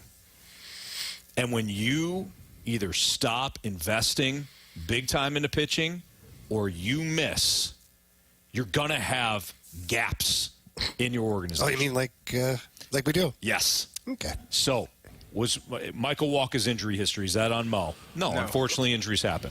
Jack Flaherty's injury history, is that on Mo? No. Dakota Hudson, is that on Mo? Yes. Yes. Jake Woodford, is that on Mo? Yes. Yes. Alex Reyes, unfortunately, injury. No. Carlos Martinez, they couldn't really figure him out. He went from like an all-star to dropping off the table. But I don't think that's on front office. But this team, this organization under Mo, lost its way from a pitching standpoint. And in my opinion, they haven't recovered. His correction was too much. Yes. Like he overcorrected what he thought was a problem for hitting. Yeah. While almost forgetting about pitching, like an afterthought, where he could have mixed and matched a little better when it came to the pitching and the hitters. Right. Didn't have to just be a complete redo. Right. And too, maybe he followed a little bit of the Cubs model. He kind of bought into that a little bit. Theo Epstein's one of the smartest people in or around baseball. Theo got to Chicago and he said, "We're going to draft position players. I'll spend on pitching. I don't care." And that's what he did. Yeah, and they won in 2016. But then you have to be spending. But then you have to spend on it. He shelled out for John Lester. Yeah. He shelled out in prospects for Quintana when Quintana was the White Sox ace. He went out and he got dudes. Yeah. It wasn't just, hey, I'll spend on pitching, and then you don't really do it. Right. Mo almost, again, this is just my opinion. It was like, well, we'll draft high-end, high ceiling position players, and we'll find the pitching later. But then that pitching wound up being dumpster dive options. Yes, it was second tier. Correct. It wasn't. Even as great, Sonny Gray's been great. Mm-hmm. That's not a $100 million pitcher. Right. I think Mo did we talk about all of the injuries, the guys that you just named. Those guys were Alex Reyes was supposed to be a stud. Jack Flaherty had a really couple of good seasons, but just injury prone. I think it's you can get on Mo about the trades and Gallon and Alcantara, and you can say, oh, that was terrible, but what you needed at that time was what you got in return. So, but what did he give? What was the cost, though? What was the cost? But at the time, you didn't know that. At that time, and that's the bill came due. It did, but that's and you in gave the trade. Up 2 aces. You did. But you did not know at that time that those 2 players. But you should have known about one of them. Somebody should have said, you know what? Whether it's Alcantara or whoever, this guy's ceiling. I know he's not there right now, but his ceiling. We can't get rid of both of these guys. Somebody should have stepped up. I don't disagree with that. Because look at what happened. You lost one, you're okay. You lose both of them, you're looking at it like this was a terrible decision. Before I want to hear your other thoughts. I think what you just said, I'm glad you brought it up. That's exactly why I started my statement with, I think Mo had a very clear vision. Yeah. But John Mozeliak in 2012 wouldn't have made that deal. Mm-hmm. He would have said, you know what, I can't give up my pitching. We're so good at pitching and developing. I'm not going to give up those pitchers to try to chase a middle-of-the-order bat for 2 years. Right. But once you get to the point where you're like, Steven Piscotty and Randall Grichuk are my middle guys. I got Goldschmidt, now I got to make another deal. Yeah. I don't think Mo, the first half of Mo to the Texers, the way he phrased that, I don't think first half tenure Mo would make that deal. Yeah. He knew the value of the pitching, but I think he started to chase the idea of we're going to get the high end. That's everything. That happens. I mean, in life, you start chasing the thing that you don't have. Sure. And kind of lose sight of the things that you do have. You take for granted for what you do have. Take it for granted, right? Yeah. And don't respect it and don't appreciate it until it's gone. That's right. You know what I mean? And when it's gone, it ain't coming back. It ain't coming back. You better respect and appreciate the things you have in-house every day that are there with you. Because when they leave, you don't get it back. Yeah. Then you're looking for that one specific thing. And that's where the Cardinals have been. Well done. Looking for pitching. Well said. Yeah. Yeah. He's talking about pitching. Yeah. I think so. We got a question from the 636. If Major League Baseball had a fantasy draft to reset the league, who would be the first 3 picks? Shohei Ohtani. Mm-hmm. Yep. Paul Skeens. Oh. Yep. And Juan Soto. Not bad. Yeah, I'm not mad at that at all. And I pick Juan Soto. I'm sure there's bats that are just as good or maybe better, but his age. Yeah. Mm-hmm. I'm not upset with that at all, Jamie. Isn't that sad, though, that Mike Trout is not in that conversation? He's not healthy. Close. Yeah. He ain't even in the top 10. I didn't even know he still played baseball. He's not not in the right top now. 10 anymore of that conversation. No. That's so sad. Wow. Yeah, I like your choices. I want to offer. I mean, Bobby Wood Jr. You can make a. Yeah. You can make a. Well, you can make an argument because there's so many great players. Yeah, for sure. Yeah. Only at home, though, apparently. Oh, Yeah, really? the Royals. Yeah, their offense at home is sick. Yeah. On the road, not so much, but. How old is Mookie Betts? Because I kind of want to put him in that. 28.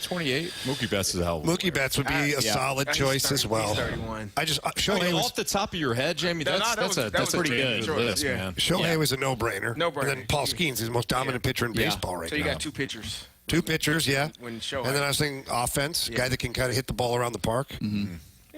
Yeah, two pitchers, two batters. Mookie, you got 4 players. Mookie's 30. You're right. Good job. 4 for the price of 3. He's 31. Yeah. So maybe not. Maybe not Mookie. Yeah. Might be a little bit. I mean, Shohei's getting up there, Soto's too. like 24. 25. It's 25. Shohei is 25? No, Soto. Soto is 25. Yeah, 25. Yeah, I knew that. He's been in the league for so long. He is so good. No. He is so good. Yeah, not good enough, though, to trade Dylan Carlson. There will forever be that. Mo wouldn't give up Carlson for Juan Soto. Like, who? And Walker and Gorman. Yeah, I'm absolutely doing that right Would now. you do that right now? Yes. Revisiting that moment, if those were the 3 players that they wanted. Yes. Which Juan Soto. Yes. Now, yes. But we have information. But you had to have known he was going to sign to a loan. Because there was no guarantee for that. There's no chance that the Cardinals sign Juan Soto to that deal. Okay, but you put Juan Soto on that 2022 team. They don't. He's a difference maker. I think he could be a difference maker. Didn't he struggle when he got to San Diego? He did not do well initially. When he got to San Diego there's something there. Yeah. You're telling me that guy is something in that clubhouse. He would not have struggled with Albert Pujols right next to him. You know, and they were chopping it up at the All-Star game in the home run derby. True. Yeah. It's true. What could have been? Only if people believed a little bit Damn you, Mo. It is. Yeah, that's You're a good right. point, Marsh. Yeah. That's a good point. memory on that one. Yeah. All right. Marsh has got a phenomenal memory. He does. Phenomenal. I don't. No, neither do I. Yeah. Well, it depends, actually, for me. We're not even going to Which is weird because then, like, Ashley will be like, how can you remember that? That's like 30 years ago. Right. But you can't remember what I asked you this morning. 30 seconds ago. Yeah. And then I said, well, I prioritize, honey. And that didn't seem to go over very well, Anthony. I can imagine that. Yeah. Mm-hmm. Well. Freedom Friday continues next in the Fast Lane on 101 ESPN.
back to the Fast Lane at Blues Youth Camp. Brought to you by E&B Granite, Bernie Federko's only choice for granite countertops, cabinets, and flooring.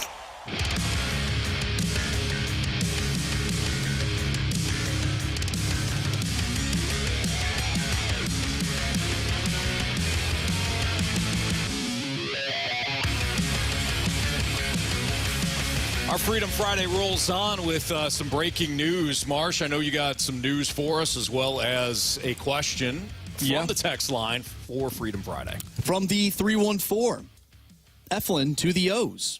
So Zach Efllin is now a Baltimore Oriole. What does that mean for the Cardinals in terms of who they go after at the trade deadline for the starting rotation? Well, they still have an opportunity to get. I don't think the price tag is going to be worth Eric Fedde, but Eric Fedde's still available from Chicago. UC Kikuchi from Toronto is still available, and I'm assuming, of course. I mean, these are names that are being popped up. But now, could the Blue Jays turn around and say, no, we're going to hang on to these guys, we're going to make some wild card run or something? Sure, but I would have to believe that those guys are available. The Rays still have Zach Efllin, who's available. I don't think he improves your rotation as much as Zach Eflin did, but he would still be available. There's going to be starters available at this deadline. So even though Zach Eflin's off the board, I thought he made a perfect fit for the Cardinals. You still got guys available. So what did I say yesterday or the day before regarding John Mozeliak? Do you guys remember? In regards to the trade deadline. Oh, I thought you were talking about that other thing. Yeah, no, that was different. That was off air. You said trade deadline. I said he needs to get off his dead ass and make a move now. Yes. Yeah. And look what's going on. I added the dead ass part. But look what's going on right now. Yeah. What Mo should have been doing to get out ahead of the market. Made a deal last week. And now look what's happening. These GMs and these presidents of baseball operations from other teams are they're screw it. Let's do it now. Yeah. Now. Because they want to win? I don't know if it. Maybe. Like, So, Carey, the Orioles are a really good team. I have a hard time imagining that Mo proactive. doesn't want to win. They are proactive. The Cardinals are risk averse. Reactive. I don't even know if they're reactive. I say want to win. I'm sure Mo wants to win, but at what cost? Right? I think that there's a cost where, I want to win, but I'm not going to go that far. But where other teams are like, I want to win, period. Yeah, and I think Mo's be patient thing is just too much. Like, we made T-shirts, but like he's always, you got to be patient. Like, I think there's a time when you absolutely cannot be patient. Correct. Like, now is that time. If you really want to improve your rotation and go get now, get on the phone now and get the deal done. If it's going to cost you a little bit more, I don't care. Don't be patient. Don't be level-headed. Go get that damn player. I wonder if Go find that dog. That's right. I wonder if these teams feel a need to get it done because they don't have a track record of winning. Like Baltimore, they don't have a track record of winning. The Cardinals but they do, know. though. Yeah, I think to your point, Marsh, they're looking at it and they're like, man, this team's loaded for bear. Yeah, this is our time. Let's have some urgency. It doesn't minimize Jamie's point, though. No, not at all. Hey, they got to be proactive.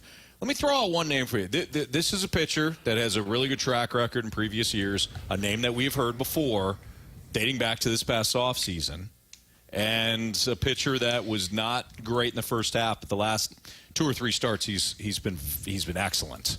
What about Blake Snell? The Giants say they're drawing trade interest. I think that Dylan Carlson would be a perfect fit for the Giants. Do you think they'll do that? Not a 1-for-1, no. But if you go to the Giants and say, hey, Dylan Carlson and whatever prospect, trade package. The Giants aren't contending. Snell's on a 1 year too, right? He's on a 1 year with an option. Player option? Yeah. How much is that though? 38 million? Because that's probably. It's steep. Well, He how also much may is opt Goldie out. making this year? I doubt it. 30-something. Is Goldie making 30-something? I think it's 20. I think it was like 26 or I think it's 26 million. Because I'm looking at it this way: is Goldie, quite honestly, should be coming off the books next year. I know you don't believe that, I Carey, agree. but No, if you go and get a Blake I believe Snell, he should. I don't think he will. if you get a Blake Snell, you can limit the damage by not re-signing a Paul Goldschmidt. Yeah.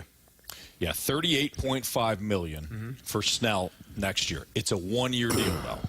And if he shoves down the stretch, you might not even opt out. He might opt out and try and get more money, which then you don't have to worry about, and you get an opportunity to fight for a pennant because he'll be 32 in 2025. He knows at the bite of the apple, you only get so many now, and it's got to be next year. Yes, I don't know that the Cardinals could have done that this offseason. They could have, but you're saying it's less money on them.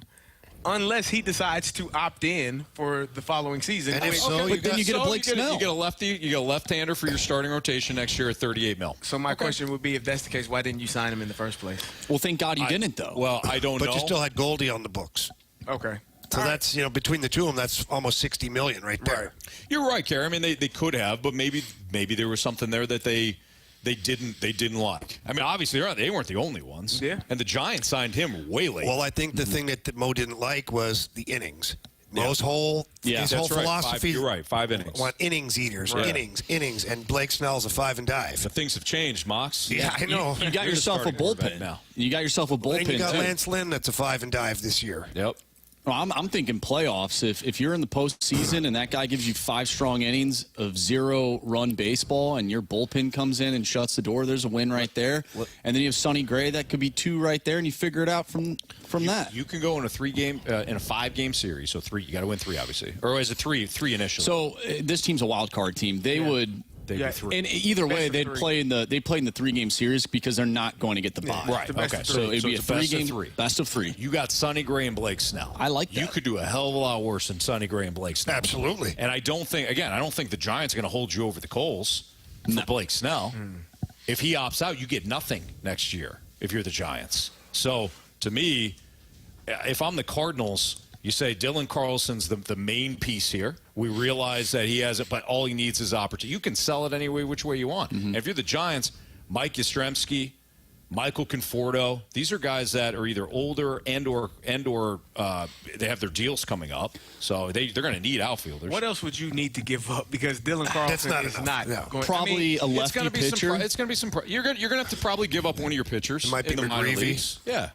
I don't even know if it's going to be. It might be. I'm fine with it.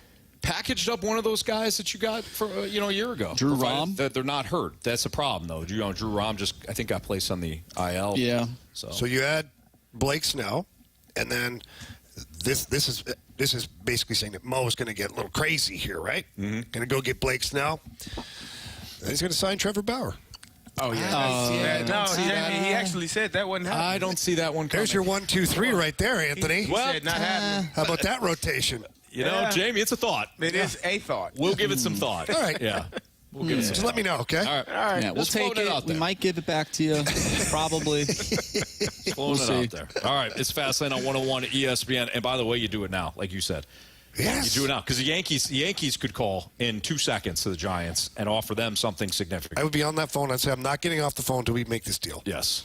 What do you want? We got a text from the 314. Anthony, that is a fire idea. Call it in. Thank you. Call it in. All right. I'll get Mo on the phone in the break here, and I'll tell him what's going on.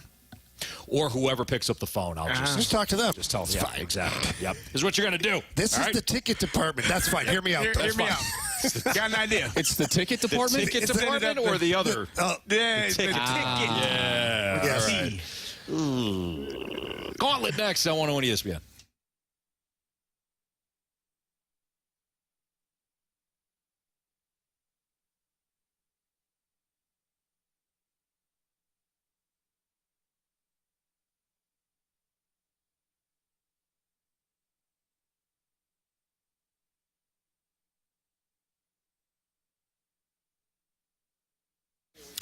Anthony Stalter back with you for the Happy Roof Company. I was telling about this, telling the story yesterday. So I was pulling away from my house yesterday, and I look over in the Happy Roof Company. The truck was pulling into my neighbor's driveway, and I had recommended the Happy Roof Company to my neighbor because just like us, we had some hail damage, or we thought we had potentially some hail damage to our roof. We wanted to make sure that somebody would come out and take a look at it.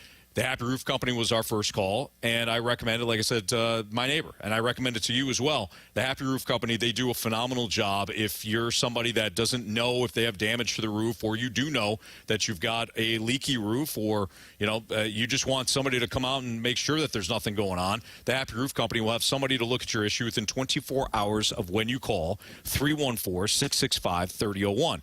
Let's say it's a situation where you have already gotten the money from the insurance company, but you need somebody to give you an estimate. Happy Roof Company, phenomenal. They've got the 10-year labor warranty on all shingle roofs. They do commercial and residential roofing. They've got superior high-end products and over 50 years combined experience in roofing, siding, and gutters. If your neighbors are getting new roofs, but you're not because your insurance claim got denied, call the Happy Roof Company. They work phenomenally with insurance companies. Again, that phone number, 314-665-3001, thehappyroof.com.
You're in the fast lane on 101 ESPN, driven by Scrap Mart Metals Recycling. 4 warriors, 4 categories, 1 challenger. Can you survive the Gauntlet?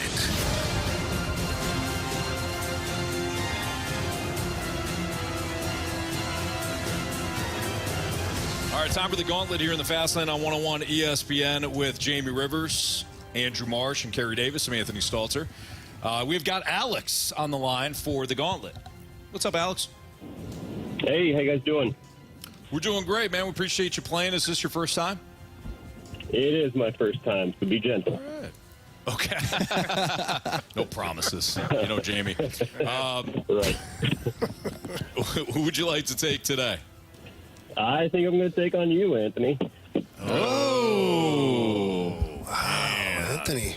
Okay. All right. Alex, good luck, buddy. All right. Thanks, man. You too. Have fun out there in the cone of silence, Anthony. Yeah, Make Anthony sure you will be. keep your head up. Yeah, a lot of traffic out there right now in the good old hallway or foyer of silence out there. All right, Alex, we're going to need you to tell Grant to spin that wheel. All right, Grant, spin that wheel. What are you hoping for, bud? I'm hoping for baseball. Baseball? Okay. Yeah. Wheel slowing down. Grant will let us know here in a second. All right, well, the wheel decided to stick with the theme of Freedom Friday. We've got random today. Oh, okay. Random. All right, at least it's not hockey. Yeah, there you go. All right, so this is how it's going to work. As you know, each question's worth 2 points. If you have to use the options and you answer it correctly, you get 1 point. If you get it wrong, you get 0 points. If you're tied after 4 questions, we will have a tiebreaker, and we will get a winner in the gauntlet. Alex, are you ready? I am ready. Okay, here we go. The Paris 2024 Olympics are set to begin this week. Who famously lit the Olympic flame during the opening ceremony of the 1996 Games in Atlanta? I am going to need options for that one. All right, was it Michael Johnson, Muhammad Ali, or Carey Strug? Can you repeat those again? Was it Michael Johnson, Muhammad Ali, or Carey Strug? Let's go Michael Johnson. Final answer. Thank you. Question number 2. In which state is Dollywood theme park located? I'm going to go with Tennessee. Final answer. Question number 3. What type of natural disaster destroyed Ned Flanders' home in a 1996 episode of The Simpsons? I have no idea. Let's go with options on that one. Options are a tornado, earthquake, or hurricane. Tornado. Final answer. All right, we are to the last question. Here we go.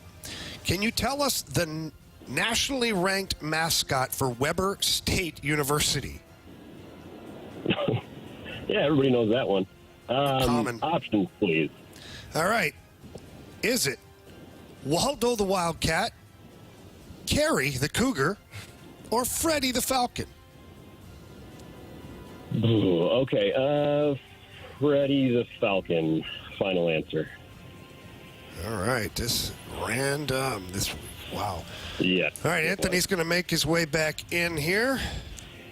Alex, how you feeling? Pretty terrible. All right. Good stuff. All right. Well, we won't tell Anthony that, okay? Okay. Yeah, all confidence in the world. There you go. All right. Anthony's plugging his ears back in here. Anthony, how was the foyer of silence? It was nice. It was very good. Yeah? It's actually hopping. Did you make any friends out there? I didn't. No. I wanted to make sure that I concentrated for the gauntlet here. Yeah. Good for you. All right. Yeah, Well, which just included me just staring at you guys to make sure that I didn't pull a Jamie and not look. sorry about that, by the way. That's all right. 2 days in a row. It's a tough look. All right. Category random today. And it's in theme with the Freedom Friday. Okay. So, question 1. The Paris 2024 Olympics are set to begin this week. Oh, boy. Who famously lit the Olympic flame during the opening ceremony of the 1996 Games in Atlanta? This one I do know. That was Muhammad Ali who did that. Final answer? Yeah, final answer. I can picture him doing that right now. Question number 2. Oh, Yeah. In which state is Dollywood theme park located? Dollywood? Dollywood.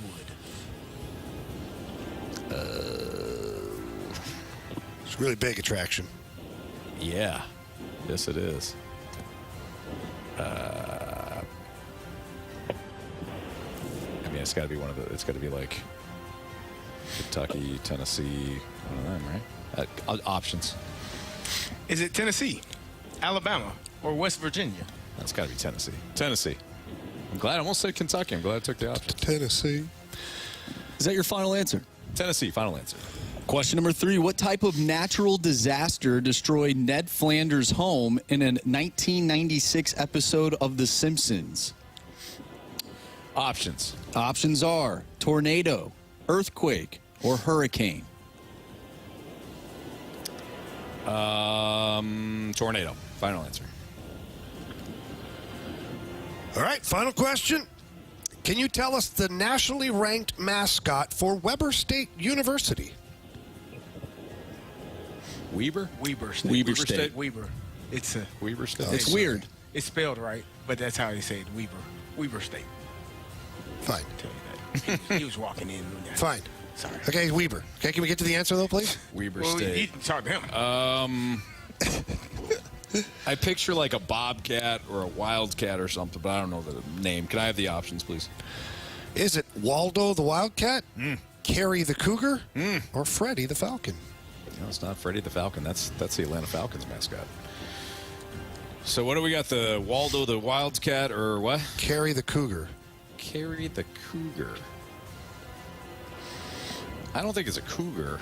I think it's a wildcat. So I'll go Waldo the Wildcat. Final answer. All right. Didn't know you got down like that, Carey. Yeah, you know. It's what it is. Good play. Call me Zach Wilson. I'd rather have you playing quarterback, that's for sure. All right, let's start at question 3. What type of natural disaster destroyed Ned Flanders' home in a 1996 episode of The Simpsons? Alex, he took the options. He said tornado. Anthony, you took the options. Said tornado. Carey, the answer is? It is a hurricane. Hurricane. Oh. Ouch. Like a hurricane. All right, let's go to question number 4.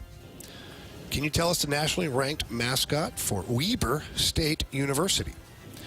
Alex, you said Freddie the Falcon.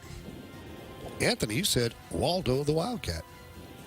Marshy, answer is? It is Waldo the Wildcat. Waldo the Wildcat. All right, we're going to go to question number 2. In which state is Dollywood theme park located? Alex, you said Tennessee. Anthony, you also said Tennessee. Carey, answer is? It is Tennessee. Tennessee. But Alex did not take the options. Alex.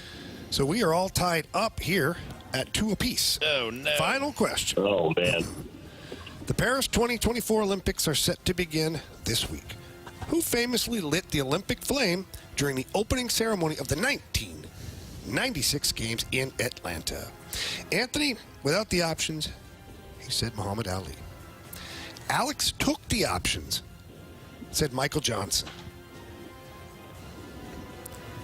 If Anthony's correct, he wins. If Alex is correct, he wins. If it's the other option that was available, which was Carey Strug, then we have a walk-off. Alex. You have chosen poorly. You lose. Not today. Oh, man. It was, in fact, Muhammad Ali. Very memorable moment. Yes, indeed. Yeah. You know, sorry, Alex. Anthony got you, buddy.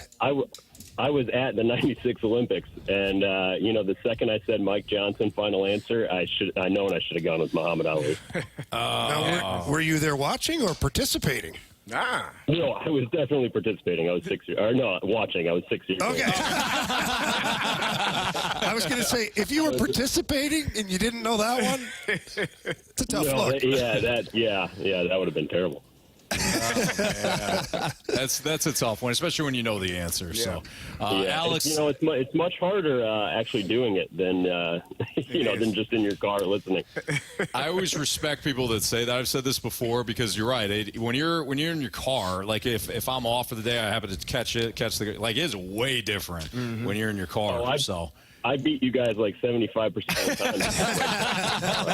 time. you and everybody else for sure. Alex, hey, have a great weekend. Have a great weekend, man. Thank you. Thanks for playing. All right. So yeah, see you, bud. There you go. You guys remember that, right? Muhammad Ali, of course. That was iconic. Yeah, absolutely. Iconic memory. That's why I felt, Marshy, you were born in 96, weren't you? Yeah. I was probably, a few months old? Yeah. Do you You've seen have you seen them? Yeah, I've seen them. It was a very iconic. Yeah, for sure. For sure, yeah. We got a text from the 314. I think this might get the people going. Guys, love the show. Thank you. But please get rid of the Gauntlet. Oh. What? Wow. I don't know how you all feel. I've never seen that. Marshy, I don't know how you feel. I think you should put your poll out there. Well, no, we don't need this poll for this. I think we should get this person on the Gauntlet. Oh, I don't think I've ever heard anybody say. I've never heard anybody say cancel the Gauntlet. Maybe they think it's dumb or it's easy. Huh. And as Alex just said, when you're in your car, it is easy. And honestly, based on what Alex said, even we have a little bit of the benefit because we're not driving a vehicle at the same time as we're right. Yeah. Like some people who are, you can clearly hear them driving. They got the signal on, and they're trying to do this trivia. Yes. Yeah. It's difficult. Well, yeah. Hopefully, hey, hopefully they pull be over safe, a little be bit. safe. Yeah, absolutely. Put in your mouth guard. Yeah, absolutely. All right, it's Fastlane on 101 ESPN. Mouth guard. Be safe. It helps with concussions. Bite down. Yeah. Carey, you get it. I get it. Yeah. You gotta bite down. Yeah. Well, you better. You'll keep. When you bite down, it takes away the pain. It does. You've seen the movies where they're about to cut some of them. They put a stick in their mouth. Yeah. You got to bite down. Yeah. I think I've seen that movie. Yep. He's talking about a different movie. No, Carey gave it to me. He is talking about it. I rewound it for you, I Carey. literally saw Carey's face change mid-sentence. That was unbelievable. Carey's like, wait a minute. He is. All right, it's a Fastlane on 101 ESPN. Freedom Friday continues. Your topics next on 101 ESPN.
listening to The Fast Lane, live from Blues Youth Camp. Brought to you by E&B Granite, Bernie Federko's only choice for granite countertops, cabinets, and flooring.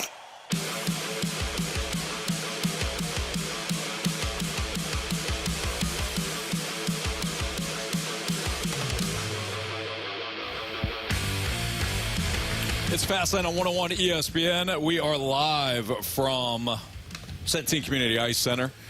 It's Fastlane here. Carey Davis, Jamie Rivers, Andrew Marsh, and we continue to roll on in a Freedom Friday. Marsh, what's our next topic, kid? All right, from the 618, we actually have a few people texting in about said sport that I don't think we've ever discussed, but maybe we can give the listeners a reason why we don't really discuss it.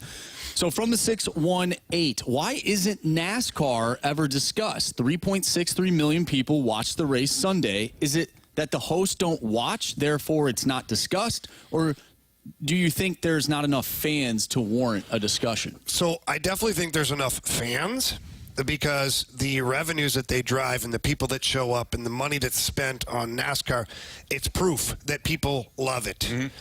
I don't know if people love hearing about it, though. Like, I think that a couple things. One, I think you'd have to get so far in the weeds on certain things about the way guys drive and the way the cars perform and this and that certain track, right, that I feel like people who aren't NASCAR fans would be like, "This is I don't care. I don't want to hear this. I don't care." I think on a what's trending or something like that, I think we could bring it up as far as a big race, maybe somebody who won it or an epic finish to the race. I think people would be interested in hearing things like that, especially the most popular drivers. But I just don't see it having enough traction. Yes, I used that word on purpose. Nice. Well done. For like a dedicated slot for it, you know? Yeah, it's tough because, Jamie, you're right. You kind of hit this.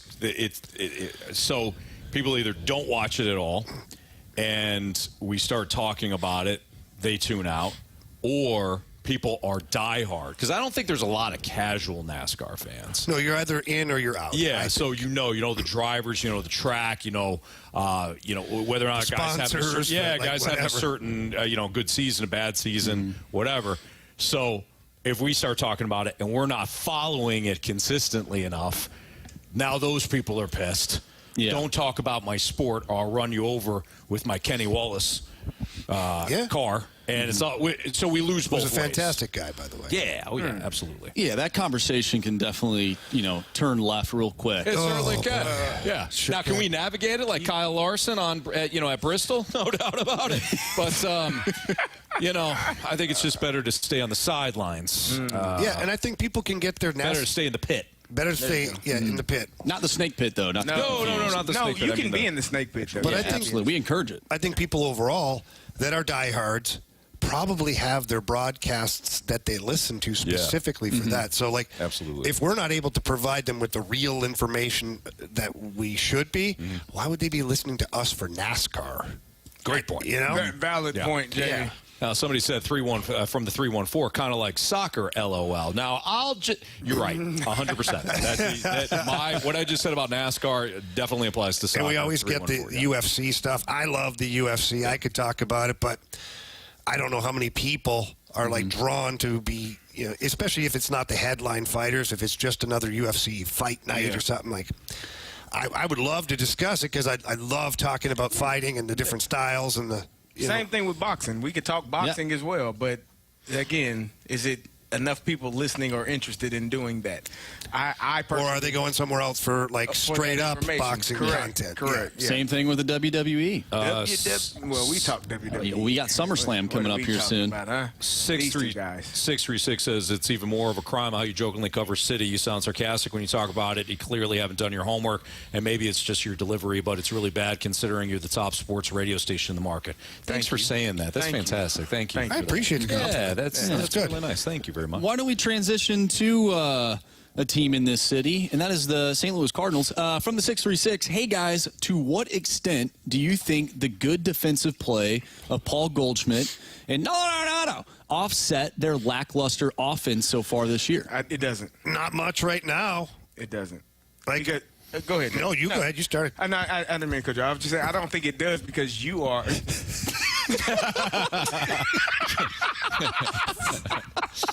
very inside joke. I'll put my finger up. Jamie has to silence himself. No, it doesn't, because those guys are here to hit baseballs and hit them over the fence and drive in runs.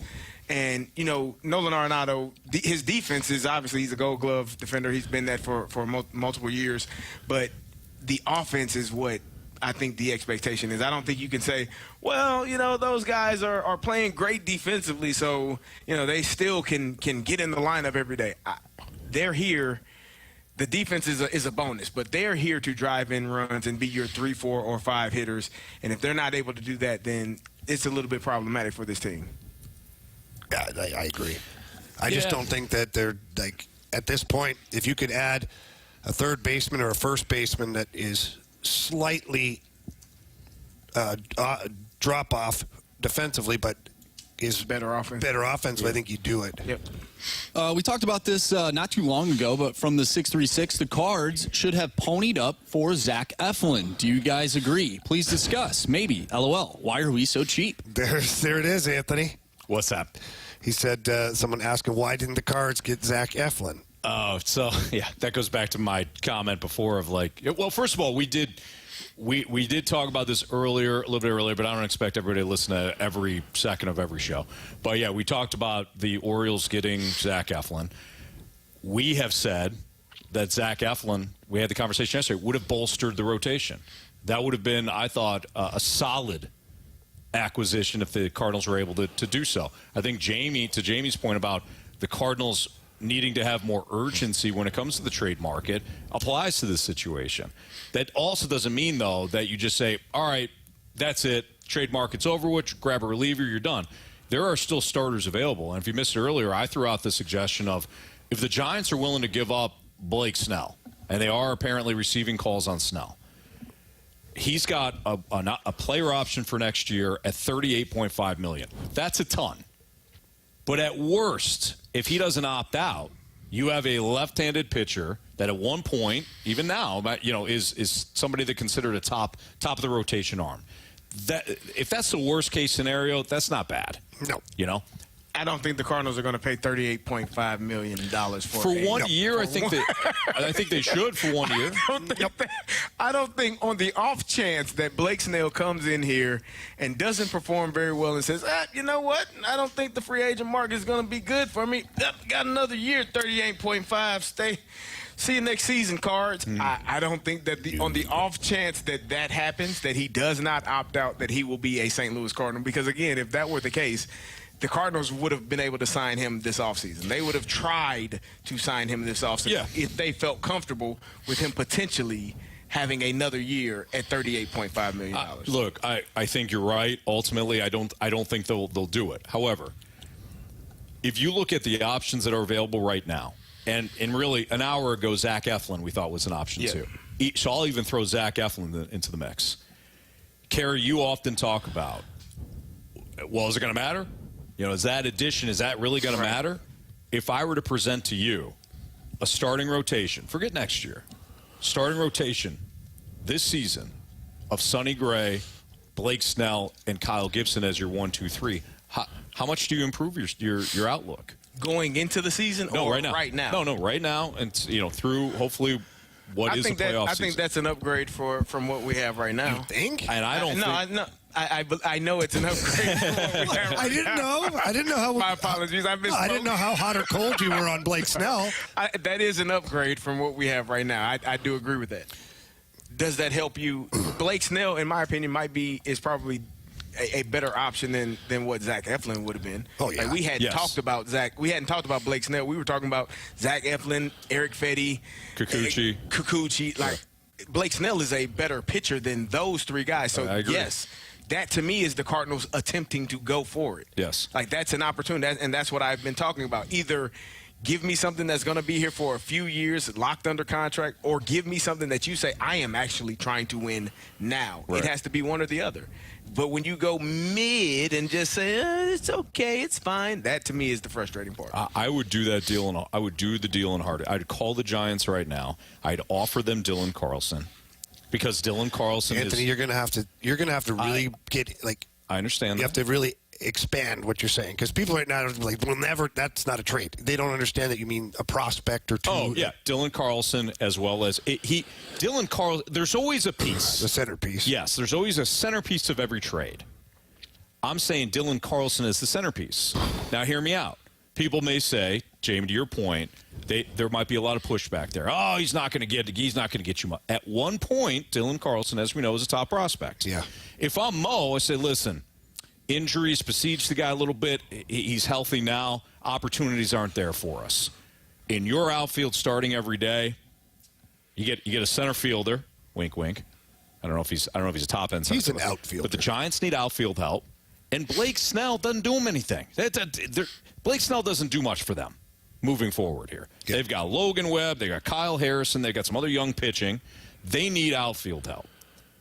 And if you give up Dylan Carlson in a package that also includes some other prospects, maybe one of your pitching prospects, as well as like a low A guy, boom, here you go. So what if the Giants said, no, the centerpiece needs to be Lars Nootbaar? He's fine with that, too. I would do that in a heartbeat, because you already have too many outfielders. You already do. And when Tommy Edman comes back, he can play right field. All right, well, I'm not giving up the pitching prospect then. We could do a 1-for-1. Yeah, I got the Yankees on the other line that say they've got player X and their top prospect. All right, Lars, I'll throw in Tink Henson. Sold. I'm kidding. All right, so that's just another way. Yeah, Zach Eflin going to the Orioles. It's unfortunate, but there's still other options that are available too. Well, all right, we got our Sports Six back next in the Fast Lane on 101 ESPN.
Grant Francis here with a Sports Center update driven by Johnny Londoff Chevrolet and Johnny Londoff Autoplex. Tonight, the Cardinals are back in town as they host the Washington Nationals for a 3-game series. Game 1 tonight, Sonny Gray gets the first of this series, going up against Mackenzie Gore from Washington. It'll be a 7:15 first pitch from Busch Stadium. I'm Grant Francis. The Sports Center update's been driven by Johnny Londoff Chevrolet and Johnny Londoff Autoplex. See them at londoff.com. Chevy. Together we drive. Are you kidding me?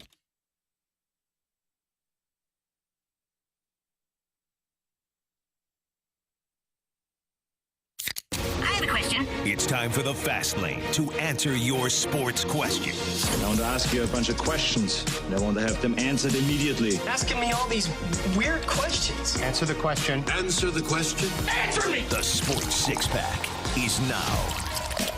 All right, time for our Sports Six-Pack here in the Fast Lane on 101 ESPN with Jamie Rivers and Carey Davis. I'm Anthony Stalter. Here's Andrew Marsh with question 1, please. Question number 1. I got to turn my mic on. There we go. Yeah. Our first question comes from Lisa. That was the first time Marsh did that this week, I think we second time. Oh, second time. All right. I think it's the first one of the day, though. Yeah, First one of the day. Yeah. Happens. Yeah. Well, we needed to be consistent throughout the week, so I thought I'd pitch in. Nice job. First question comes from Lisa. What sports figure was your favorite growing up? Deion Sanders in football, Will Clark in baseball. Wow. Favorite sports hero growing up? Yeah, figure. She said figure, but yeah. hero. You can use hero. I mean, I had one for every sport. Magic Johnson. Wayne Gretzky for hockey. Wayne Gretzky, Magic Johnson in basketball. Football. I mean, man, so many. I loved the football back then. Like Walter Payton was kind of my guy. Baseball. Oddly enough, growing up in Ottawa, we had the Montreal Expos that were only 2 hours away. Yeah. So Tim Raines. Oh, yeah. Tim Raines, yeah. Yeah. White Sox player, too. Yeah. For me, it was Michael Jordan. Got to watch all of those games on WGN. You remember Anthony growing up in Chicago? Yes. What? Via Detroit. Via San Jose. Bay Area. Yeah. New York, Atlanta, Florida. New York, Florida. San Jose. Yeah. Games. Yeah, Michael Jordan. I mean, if you Michael Jordan's an easy one in the 90s. I used to love David Robinson too. Really? Okay. Really? Yeah, I was the Admiral. Yeah, and Rodman. Yeah. Yeah. Deion Sanders was one of my favorite players as well. Like I when he got to the 49ers, I was like, oh yes, because the 49ers was a team that I loved watching growing up as well. Jerry Rice, Roger Craig, Tom Rathman. I thought they were Ronnie Lott. Joe Montana. Yeah, Ronnie Lott. So when Deion got there, I was like, oh, yeah. Then he went to the Cowboys, and I was like, oh, no. 'Cause I hated the Cowboys. So Deion. I felt like the 49ers fans got what they deserved on that one. Yeah, really? You think? That's just me as a bitter Falcon fan. Like, he goes to the 49ers, I'm like. He won a Super Bowl there. Yeah, he did. And when he came back to Atlanta, yeah, I was like, Andre Rison's going to he's not. He took one down the sideline about 95 yards. And then in the post game, he goes, "This is my house." Yes, it is, Deion. It is. One we're overlooking. It was short-lived, but I mean, I don't think you have the history of sports without Bo Jackson.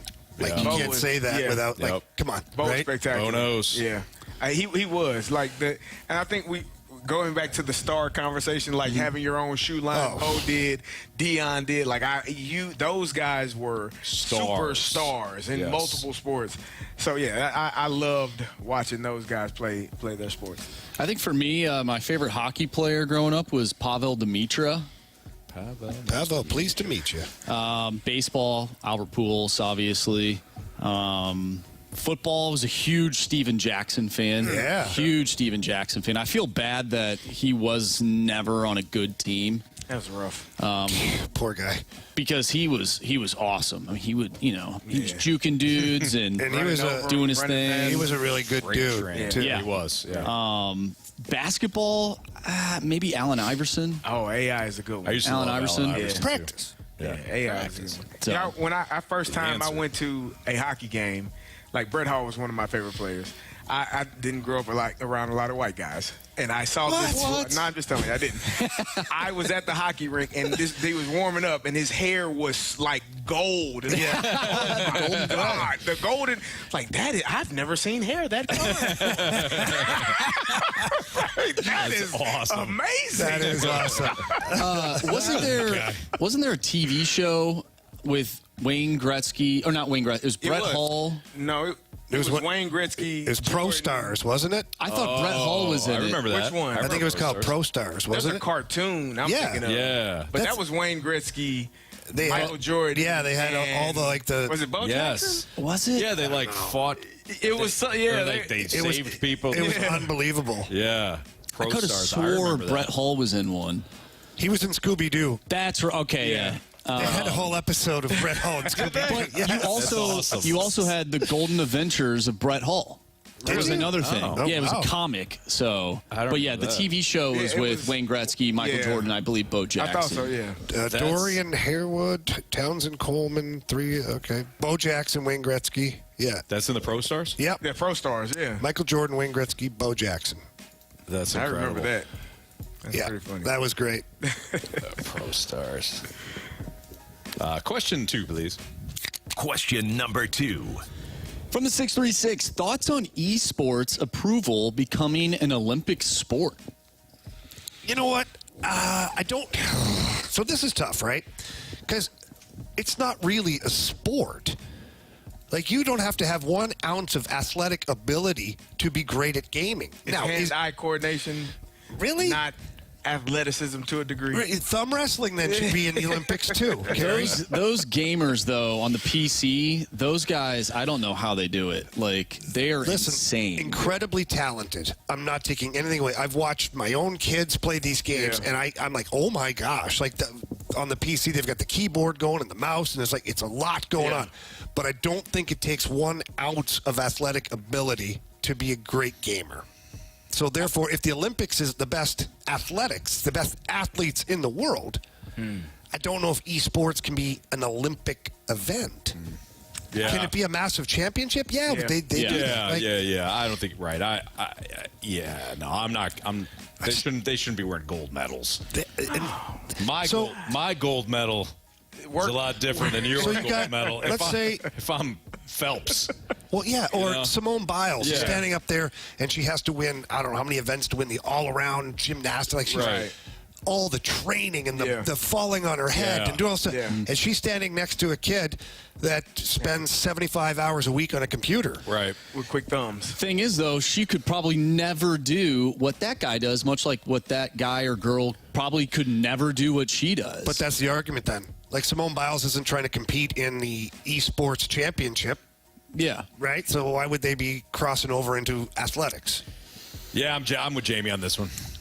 I get what you're saying. Yeah, I get what you're saying, for sure. I don't know if it should be an Olympic sport, but it is definitely hard to do what those guys do. Tremendous amount of talent. I'm not taking that away. But I don't think that should bleed into Olympics. Right, and I don't even know if the games that they're playing are necessarily sports games. They're more like RPG type games. I thought they were all sports games. No. Are they? Well, the esports, I mean, they could be. Esports, I thought it was. No, they're playing like NBA 2K. No, better. I don't even I mean, I would say like League of Legends or something. I don't even know. Like, oh no, I'm with you. You know, some type of game like Sports, that. I could be wrong though. I could be wrong on maybe they are playing like Madden or NHL or MLB The Show. I highly doubt it, but even those guys, like MLB The Show, some of the greatest players that play that game, like there's hand-eye coordination. Like you obviously get to see ball, hit ball. It's no different. I mean, it is very different in real life, but like you still have to.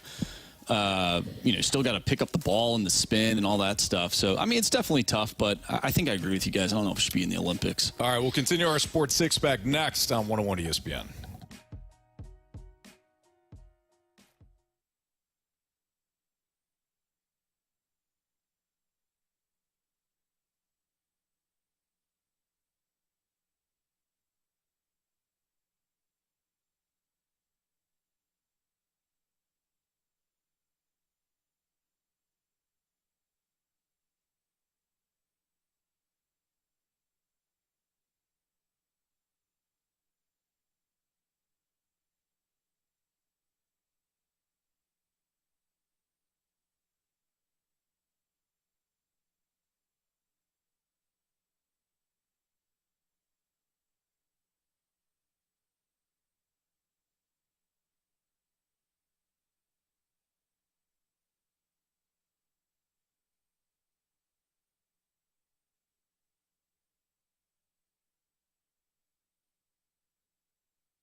listening to The Fast Lane, live from Blues Youth Camp. Brought to you by E&B Granite, Bernie Federko's only choice for granite countertops, cabinets, and flooring.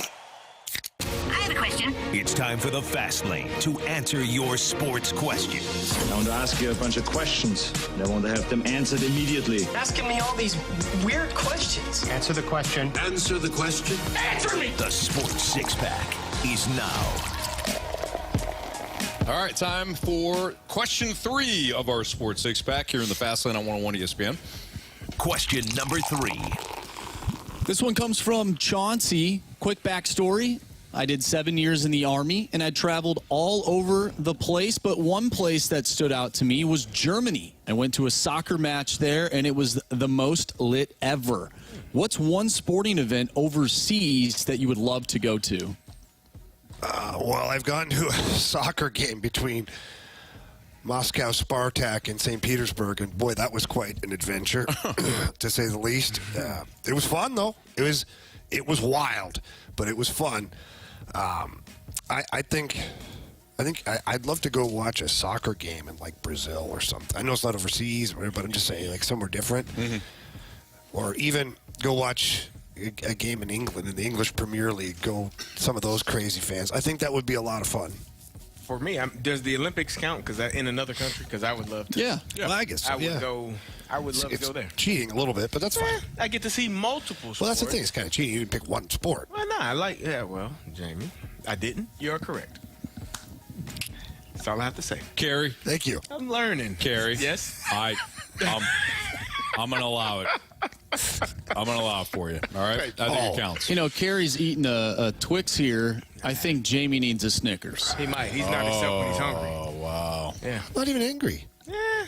You kind of are always. Yeah. See, thank you. Always edge. A little prickly. Yeah.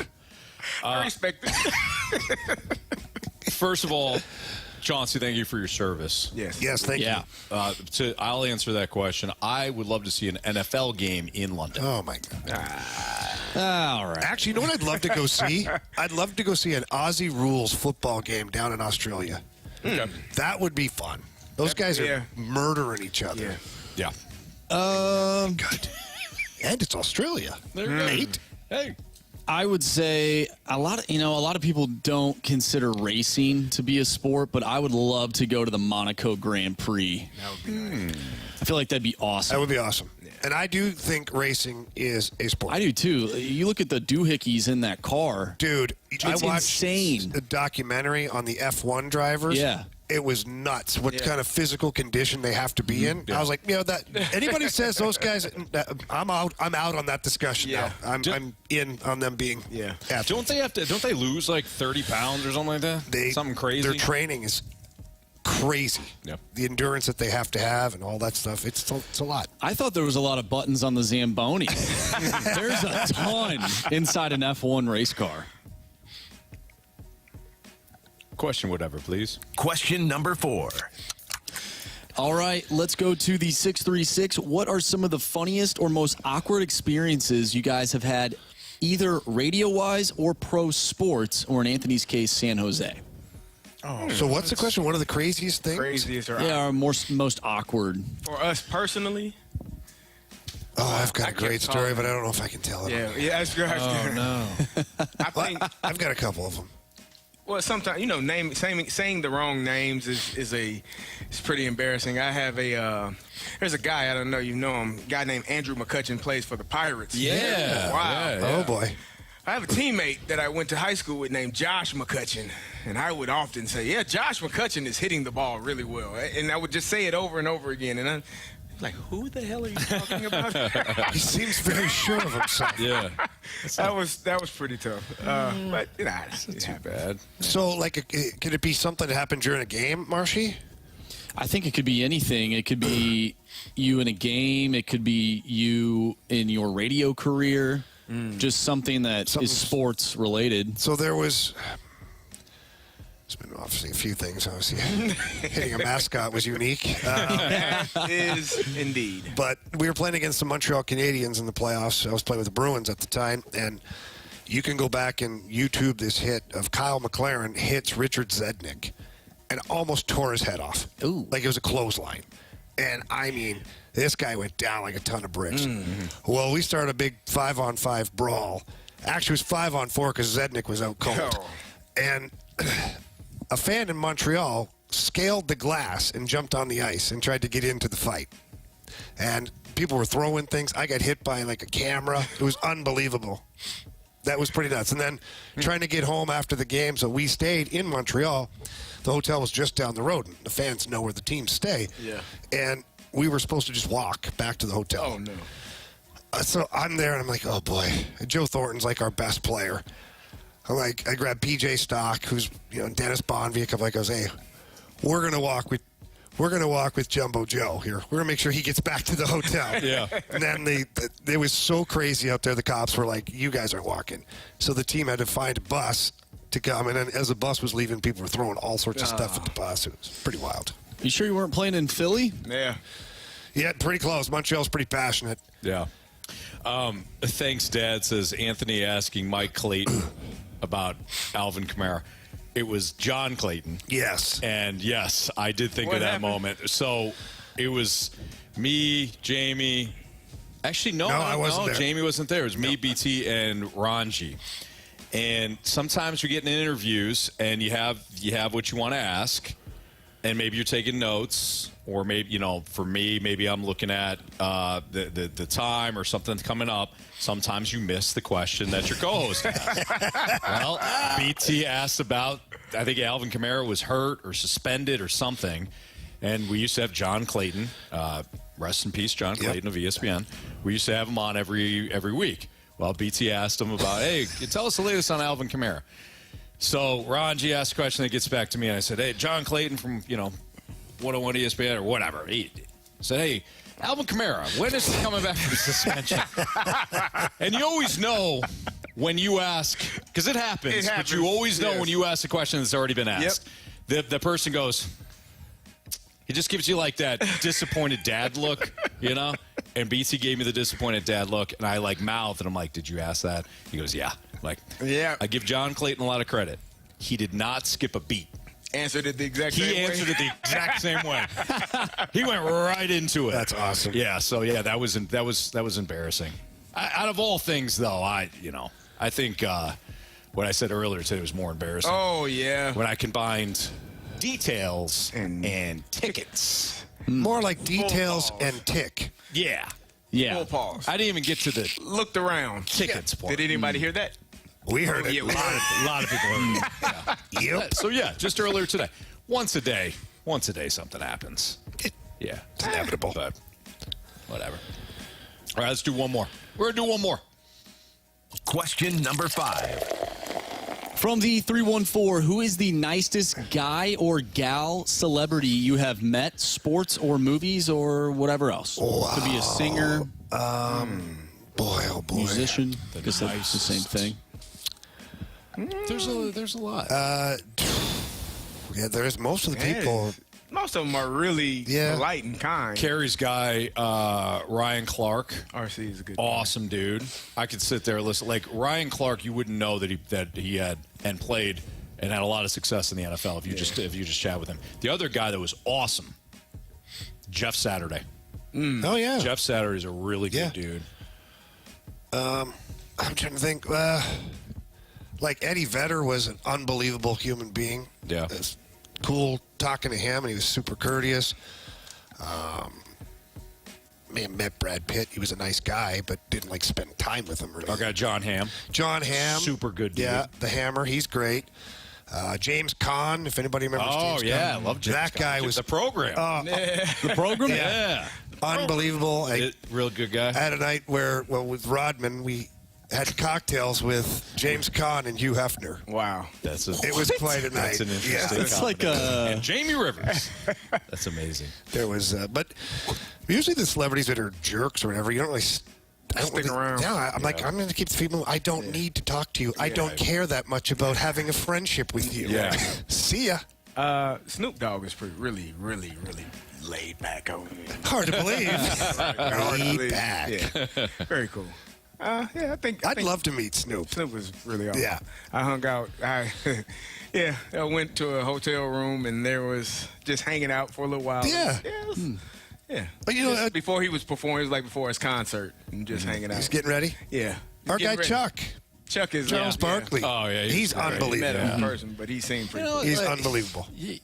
A lot of these people are just, they're good people to do what they do. Of course, you run into some jerks sometimes, but I like think you're there's, saying, whatever. And Carey, you can correct me if I'm wrong here. I think there's a parallel, right? So, like, some of these celebrities are jerks to everyday people. Yeah.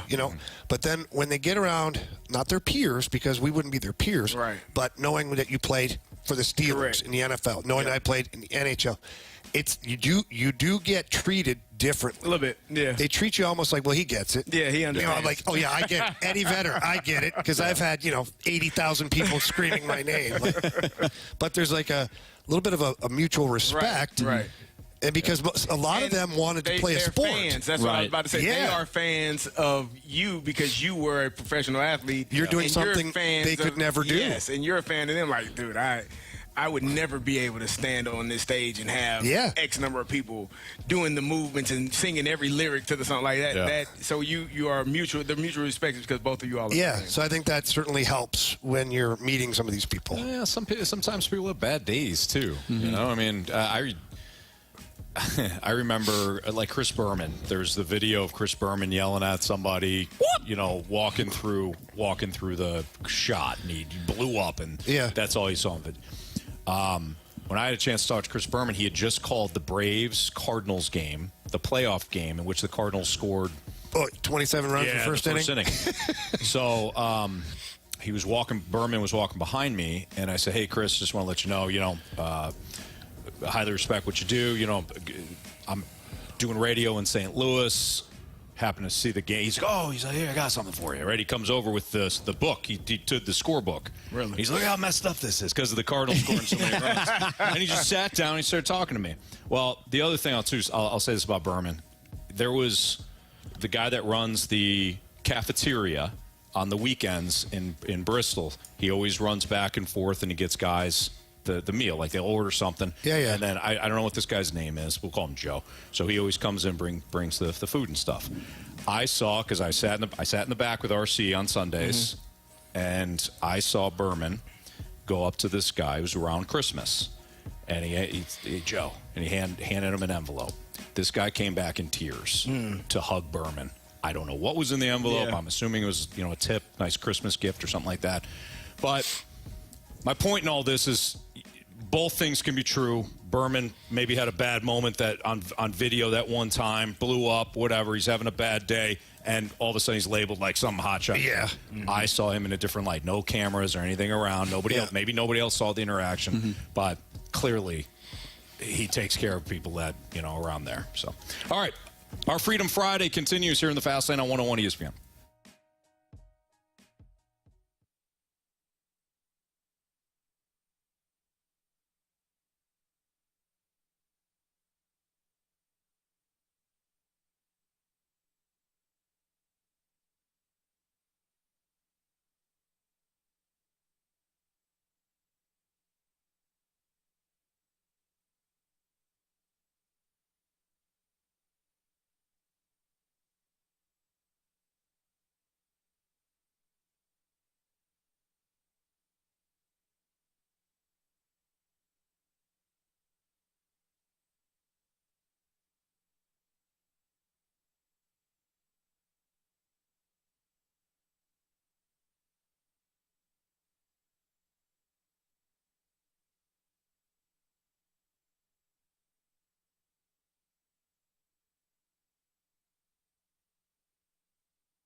You're in the Fast Lane on 101 ESPN. Driven by Scrap Mart Metals Recycling.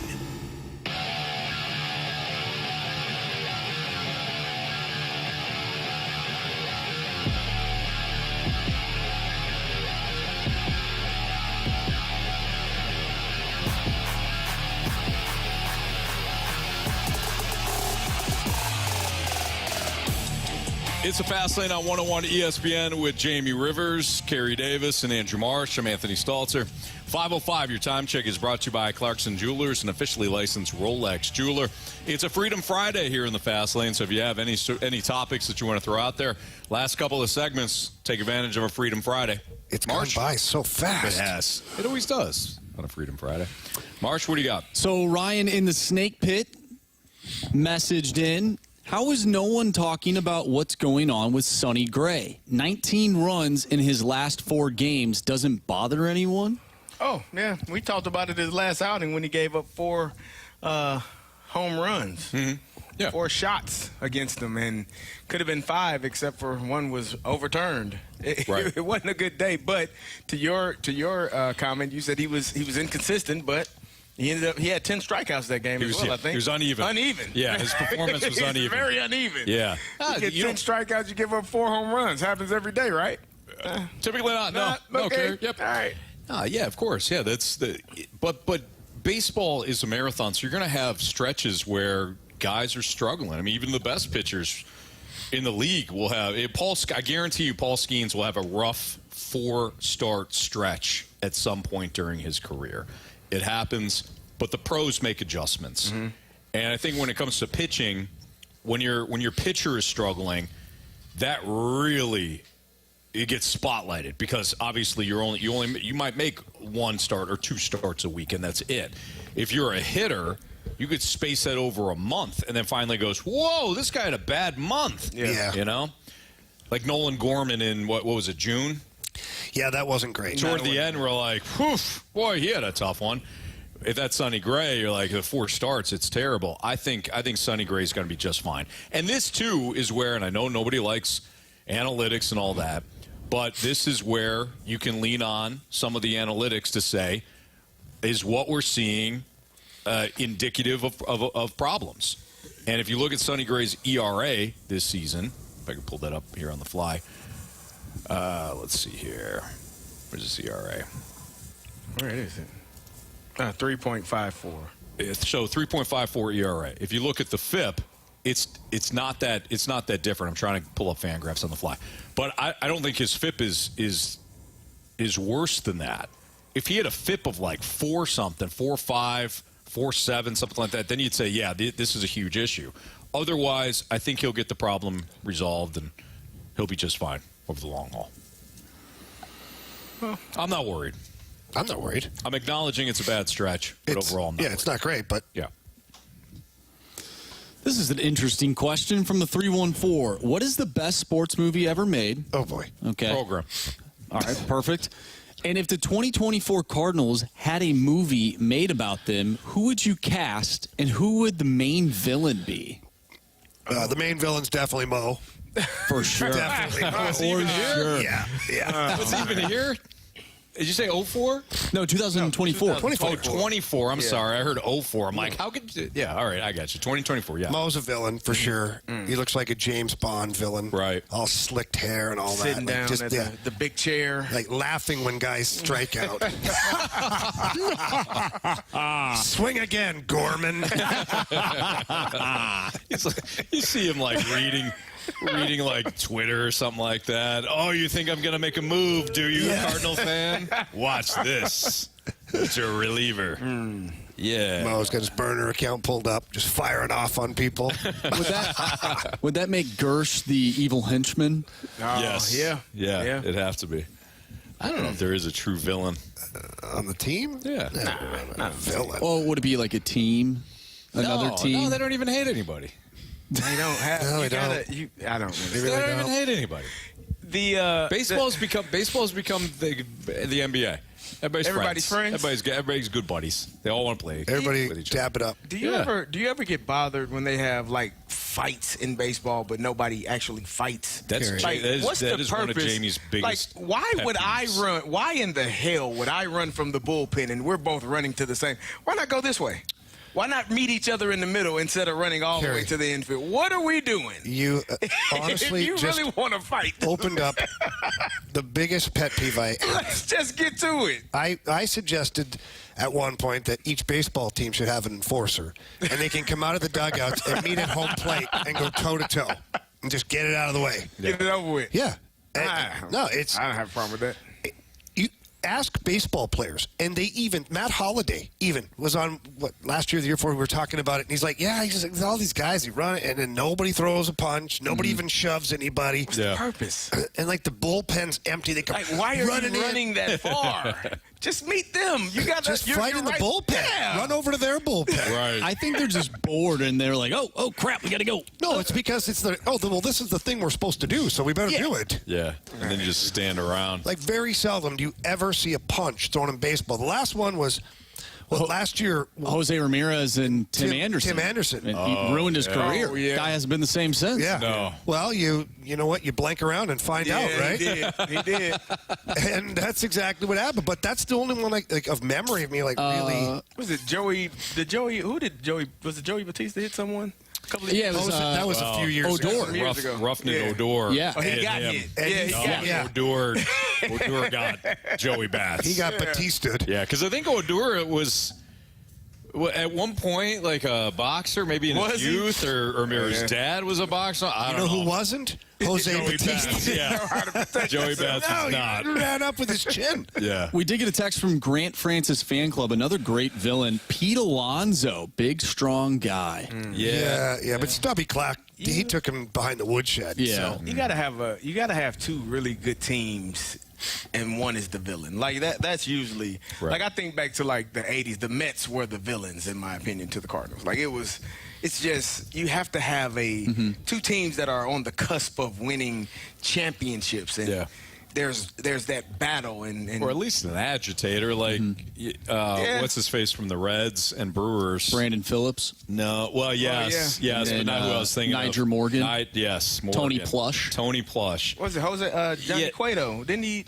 Johnny Cueto. He's the one that kicked hit Jason LaRue. Jason LaRue. Oh, yeah. Jason LaRue's career. What happened to those days? I don't know. Like, I'm not encouraging kicking. No, somebody. right. Don't kick somebody, but square up. Sure. Well, Tony La Russa, though, was a fierce competitor, and so was Dusty Baker. And those are fierce. You're right. They were fierce competitors. They didn't like each other. They played didn't a lot like of the games. team. They both wanted to win. Like, you have to have elements of that. Yeah. And your team has to be – both teams have to be good. Like, the Cardinals-Cubs is a great historic rivalry, but the Cubs have been horrible. Yes. They've been terrible. Yes, they have. Other than, maybe a 3-year stretch. Mm-hmm. And before that, it was probably a couple years of Lou Piniella. And then before that, another X amount of years when you go back to Dusty Baker. Yeah. So, like, they're not consistently good. Where the Cardinals have, a lot of people could push back on this, but the Cardinals have been consistently good other than 2023, and you throw 2007 in there. I mean, even like the 2000s when the Yankees and Red Sox were both competing for every free agent, every trade. Like, they hated each other. The Yankees, doing what they did to get Alex Rodriguez. And, I mean, that fuels rivalries. Have you guys when you got the Cardinals like, well, what does the spreadsheet say that I should do? And that's most of Major League Baseball too. It's not just the Cardinals. Have you guys? I know we're biased, so when we think of villains, we think of other teams. But have you ever thought that maybe some of the St. Louis teams are quote unquote the villains nationally? I saw a poll the other day. The top 5 most hated fan bases, or not fan bases, but teams in the NHL, and the Blues were one of those teams with a picture of Jordan Bennington. Oh, yeah. A lot of people have opinions on him. Yeah, they don't like Jordan. Well, there was not too long, I would say in the last, 4 or 5 years, there was one article said the Cardinals fans are the worst, and there was here's why your fan base is the worst. And it's probably the same guy that wrote the the bold prediction saying that we're going to come in last place. Yeah, probably. Same individual. Fellas, the Cardinals, as of today, were out of the wild card. Carey, quit being negative. No, Carey. It's not negativity when it's the truth. That's actually. Yeah, but it's how I hear it, and I'm wondering it is negative. I'm just saying the truth. They are out of the wild card. Tell the truth. So much for a fun Freedom Friday. Oh, it's been a lot of fun, and we'll continue it next on 101 ESPN.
It's the Fast Lane on 101 ESPN. Carey Davis, Jamie Rivers, Andrew Marsh, and Anthony Stalter. We continue our Freedom Friday with our next topic via the Air Comfort Service text line. Marsh, go. All right, so yesterday we were talking, I believe it was yesterday, we were talking about if all of us could take down a bear. Yeah. We got a question from the 618. Jamie said that you guys would all work together to take down a bear behind a woodshed. Can we get clarification on what species of bear you're prepared to take down? Is this theoretical bear a brown bear, black bear, maybe a few koalas, or a polar bear? It's a damn bear. I don't care what bear it is. Any bear. What if it is a polar bear, though? Because they're nasty. They're big. Okay, They're so violent. What would be our tactic then?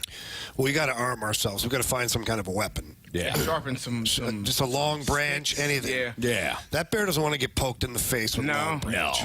No. Not repeatedly. No. I don't know any animal. And we got 4 of us with long branches and sticks and rocks or something like that. Like this bear at one point is going to be like, hey, this ain't worth it. Nah. He looks at his buddies. You know what? It's not worth it tonight. Yeah. We're like, you guys are lucky. It's just not worth it for me. Right. And walk away. Right? I heard that before. You're lucky. Okay. I don't feel like fighting. I appreciate you. I ate another human being before I got here. I'm not even that full right now. Yeah. But I think that would be the key. And we'd have to have one of us that is the distraction, where the bear engages with one of us so that the other 3 can do damage. Now, I know that this might be an sticks? Do we draw straws? No, I don't care. No, I'll do it. I think Marsh fits the description. Okay. He's young. He's agile. Agile, mobile. He's, like we're all, like, guys, think of the damage that you've done to your organs. Yeah, but that's the one reason. Like I'm on borrowed time already. So it would be you. No, but I'm saying I'd do it. I don't care. A bear would want fresh meat like Marsh. And here's the thing. Marshy hurt his shoulder the other day, so swinging that stick probably. Yeah. Well, I mean, that's my offhand. I can use my right hand. And the shoulder's feeling much better, gentlemen. Okay. That's Feeling good real sign. good. Good Feeling real good. We need to know that for tomorrow. That cream that Carey's been rubbing on his elbow, do you throw a little bit of that on your shoulder? No, I didn't. It was all natural. It sure is. Good.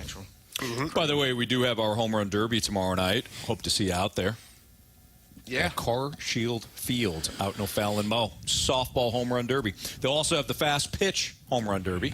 You've got Rick Ankiel, Brian Jordan, Pete Cosma, some other MLB alum. Tickets are only $15, still available. Home run derby is all brought to you by Swiss Air Heating and Cooling, Faster House, and Zwickau Light. And you can get all the details on this Saturday's O'Fallon Hoots home run derby at 101ESPN.com. Now, you guys are saying that we're not hitting from second base this year. No, we're hitting from home plate, and they're going to have a makeshift home run. A wall, the fence, Yeah. What do you call it? Temporary. They put a fence up for us. Yeah. Okay, so we're at home plate. I like that a lot. All right. Something I do. I like that a lot. Yeah, but I like seeing the ball go over the wall. Like there is something to that. But now here's the biggest question: does any one of us go yard, like real yard? No. That is an absolute poke. I think somebody does. Someone's going to think of some of the bombs we've hit over the years. It's cleared that fence by 30 yards. Think about that. Now you back that up. Someone's putting one out. I think it's farther than you think. I still think someone's putting one out. I don't think we will. But you and Marsh now we could hit the wall though. The big little I could see you guys hitting it off the wall. The monster. And I'm telling you. I mean, if you would hit one off the wall, that would have, if there's no wall there, you would hit a home run. I'm telling you, one of us is going to do it.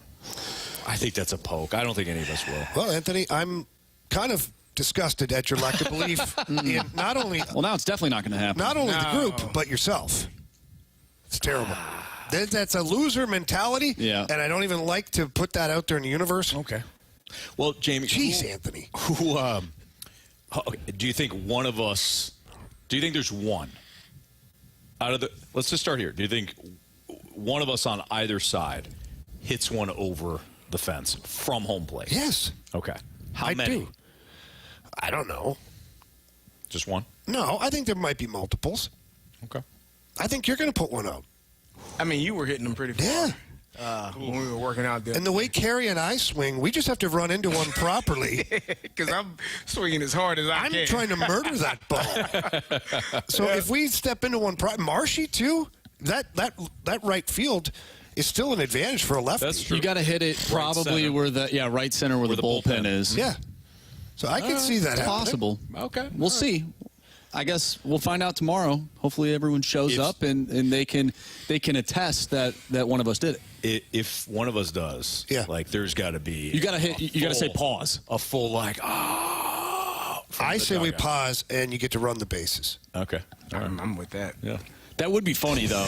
Because I think we get a timeout. We do get a timeout. Yeah. You hit it, timeout, you run the bases. Yeah. You'd probably be even more tired. Yeah, I don't want to do that. All right, we got to win. We got to win tomorrow. Yeah. That's right. All right. Speaking of softball from 618, does the emergence of Alec Burleson as a left-handed power hitter make Gorman expendable at the trade deadline? Yes, it does. I brought that up a few weeks ago. I said he's giving you the power and better at bats than Nolan Gorman is. I mean, he's one home run behind Gorman, I believe, for the lead, the team lead. Mm-hmm. So if that's the case, then yes, it does. And what did I said I would trade Gorman. Who was it? Seattle. Seattle. Yeah. I was like, because they need a bat desperately. Yeah. I don't think that maybe the less so Cardinals, today because they got Randy Arozarena. Yeah. I don't think the Cardinals still need more in a place to trade a bat. Like, you're already struggling scoring runs consistently. I don't think you can afford to trade away a bat. Carey doesn't want to go for it. Carey, I think you'd be. Gorman isn't playing today, isn't starting today, but I don't think. I mean, listen. Again, I keep telling you all. I learned this. Oh boy. About scoring runs. Okay. And that's the only way you win games. You know, they don't have a shootout like hockey, Jamie. You can't go 0-0 and then just have a home run derby at the end of the game. You can't sell me this nonsense. You got to right now. score. The amount of times I've heard you say you need to go for it. You need to just go. Get that pitch. Go for it. You do. And now today you're like, no, don't do nothing. You gonna give up Nolan Gorman for a pitcher? For Garrett Crochet? Yes. I'm with you there. Oh, so all of a sudden. You didn't say Garrett Crochet. I thought you were talking about Yusei Kikuchi. No, oh my goodness, Gary. I would not be sending Gorman to get You Kikuchi. would send Gorman. Yes, you would. There's a lot of things I would send. There's a lot of things I would send to get Kikuchi. It's not Gorman. No. By the way, we need I'll a back Jamie new up on this one. Beat the Streak contestant. Unfortunately for Grant Francis fan club, Mason Wynn did not get a base hit the other day. No, I feel like Mason Wynn has just been terrorizing people here in the. He got me. Beat the Streak. After Yeah. an 11-game hit streak, he stopped one day and was it 11? Yeah. Was it 9? No, didn't I tie you? Carey tie me? What was yours? Like. No, I don't think you broke the record. I tied. You tied it. Yeah, it's 11 or 12. I think it was 13. Let me check real quick. All right. I may do the reverse streak. I think I'm 0 for 4. It was 13. Nice job, Carey. 13. Okay, well, I'm going to go for 1 next when we do. It's that time already? Yeah. Well, we got biggest question of the day and beat the streak, right? Yes, sir. All right, we'll do that next on 101 ESPN.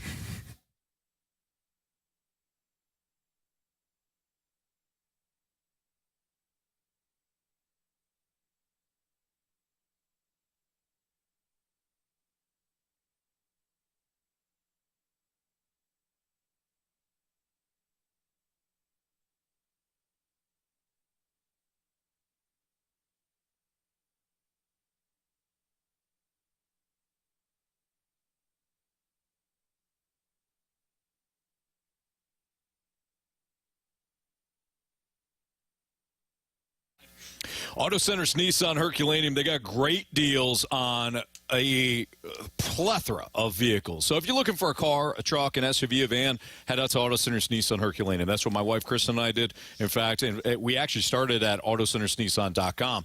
They've got over 700 vehicles in one location, all there, one dealership, over 700 vehicles. So we started at AutoCentersNissan.com. We looked at a couple different options. We looked at new Nissans. We looked at other pre-owned vehicles. And then we took the test drive. So we had like 3 or 4 cars that we were looking at, took the test drive, and we fell in love with a pre-owned Pathfinder. Got a great deal on that. Great incentives going on at Auto Centers Nissan Herculaneum. They do have financing options for everyone that walks through the door. They've got their 30-day return promise within 30 days. For some reason, you're not completely satisfied with the purchase, you can get a refund of your money, set you up with something else. They have the complimentary lifetime warranty, and they have the complimentary 1-year maintenance on new Nissans. Tell them Stalter sent you. Start tonight at AutoCentersNissan.com. But when you do drive out to Herculaneum, again, tell them Stalter sent you. It's Auto Centers Nissan.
Grant Francis here with a Sports Center update brought to you by Saliga Heating and Cooling. Cardinals are back home after the road trip. It'll be Cardinals and Nationals tonight as they'll welcome in Washington for a 3-game series this weekend. First pitch will be at 7:15. It'll be Sonny Gray and Mackenzie Gore, your starting pitchers tonight. Cardinals, of course, coming off a day's rest. The Nationals coming off a 3-0 shutout loss yesterday to the Padres, where they were no hit by Dylan Cease. I'm Grant Francis. The Sports Center update's been brought to you by Saliga Heating and Cooling, an independent American Standard heating and air conditioning dealer.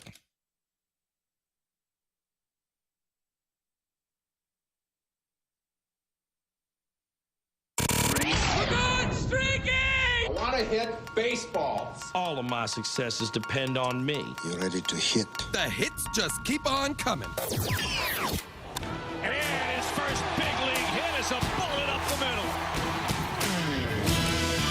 All right, time to play Beat the Streak here in the Fast Lane on 101 ESPN, and we have Darren on the line. What's up, Darren?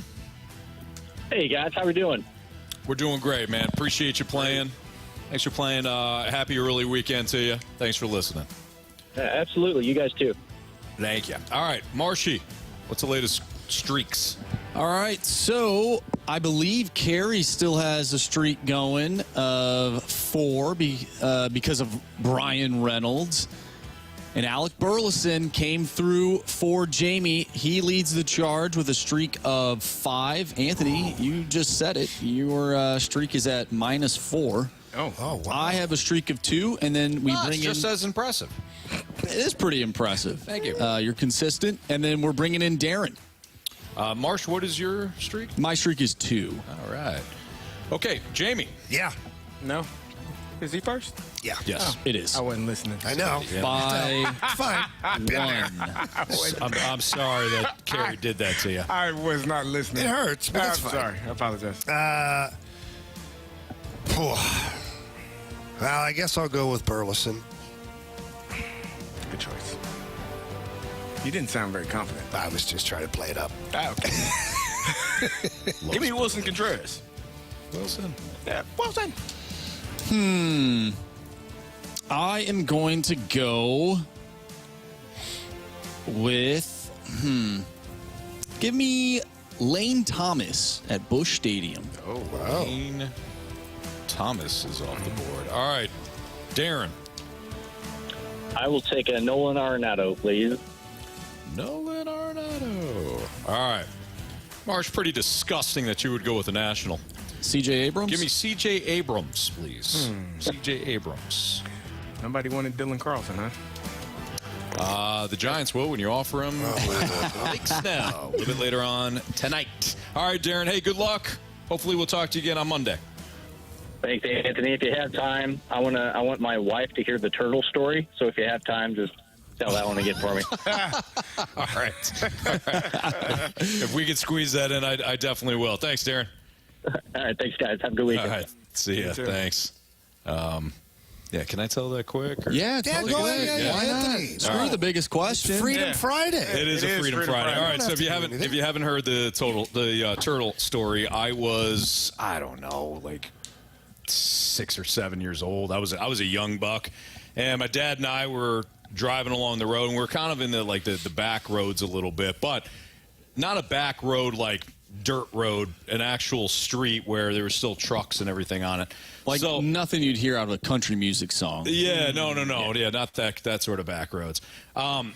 So there was something up ahead in the street that clearly wasn't, a branch or, a cup or something like that. It was moving. So my dad slowed up, pulled off to the side of the road. Lo and behold, it was a turtle. Yeah.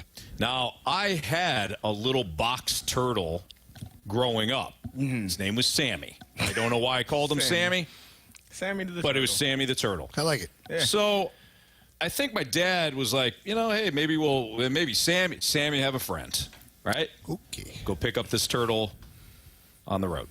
So we pull off the road. Him and I both get out of the car. My dad's like, hey, just stay there while I go get this turtle. Well, at that point, this turtle was moving pretty quick. And he had moved toward the center of the road. Yeah. Okay. Very dangerous. Yeah. So my dad very responsible. He's looking both ways. He's gonna go get the turtle, and at least if we don't bring it home, we're gonna bring it to the side of the road so he's safe. And my dad didn't get 2 steps into the road where a semi came by and crushed this turtle. And when I say crushed, I mean I could still see the shell and everything flying all over the place, right? Like watermelon, if you smash it with a... now I've got a good visual. Yeah, Oh, man. Smashed it. So we get back into the car, and my dad now that we're a father, we know, right? You look over, he saw that I was distraught. White as a ghost. Yeah. I was devastated that I just saw this turtle murdered by this semi-truck. So he paused, and he said, Anth, that turtle was sick. That turtle was sick. And I just remember saying, he was? He said, yeah. And I remember this clearly. My dad goes, yeah, I could tell. Because I could tell that turtle was sick. He wasn't going to make it. He's in a better place. Yeah. Why else would he be in the middle of the road? He's like, he wasn't going to make bearings. it. Yeah, he obviously clearly lost his mind. So I immediately, I felt better. I'm like, well, if he was sick, he was struggling. At least now, hey, he doesn't have to suffer anymore. It wasn't until years later. I mean, like 10, 15 years later, when I realized that turtle wasn't sick. He just got run over. So fast forward to 4th of July, right around that time, and Kristen and I were having a party outside of our house because there's firework. This one retirement center does this fireworks show like a week ahead of 4th of July. So we had some people over. There's a bunch of kids. Our kids' friends are out there. The neighbors, neighbor Dave and his family is out there, right? And I'm walking out of the garage. I'm getting another beer or something like that. And all of a sudden, I hear branches snapping. Look out, and you hear this audible gasp from the people that were in the driveway, in the neighbor's driveway. And I look out, and there is this blue heron, this bird, on the street. He had crashed. That's a big bird. It's a big bird. Yeah. I showed you the picture. Yeah. Oh, yeah. Crashed through the tree and smashed right into the curb. And we have we live in a cul-de-sac, so this little round area and the curb. This bird went into it, right? So, we got 6-year-olds out there, 7-year-olds, 8-year-olds out there, and my daughter Madeline's friend, very sweet girl, she was clearly devastated. She saw this whole thing. Bird, me and my buddy Tim had to go get the wheelbarrow out there. We're lifting the bird into the. It's not like there's anywhere to go. We're there front and center. So we get this blue heron back up on the hill. Gave it a nice little resting spot. Fox's dinner later, I'm sure. And I could tell that this sweet little girl was devastated. So I went up to her and I said, hey, and I won't mention her name because I don't know if her parents want me. I said, hey, that bird is sick. That bird is sick. He was? Oh, yeah. Oh, yeah, I could tell. I could tell. We get a text from our buddy, the water boy. It says, I went to Grant's farm yesterday, and my kids saw all the animals hung up in the barn that had been hunted, the trophies, right? Yeah.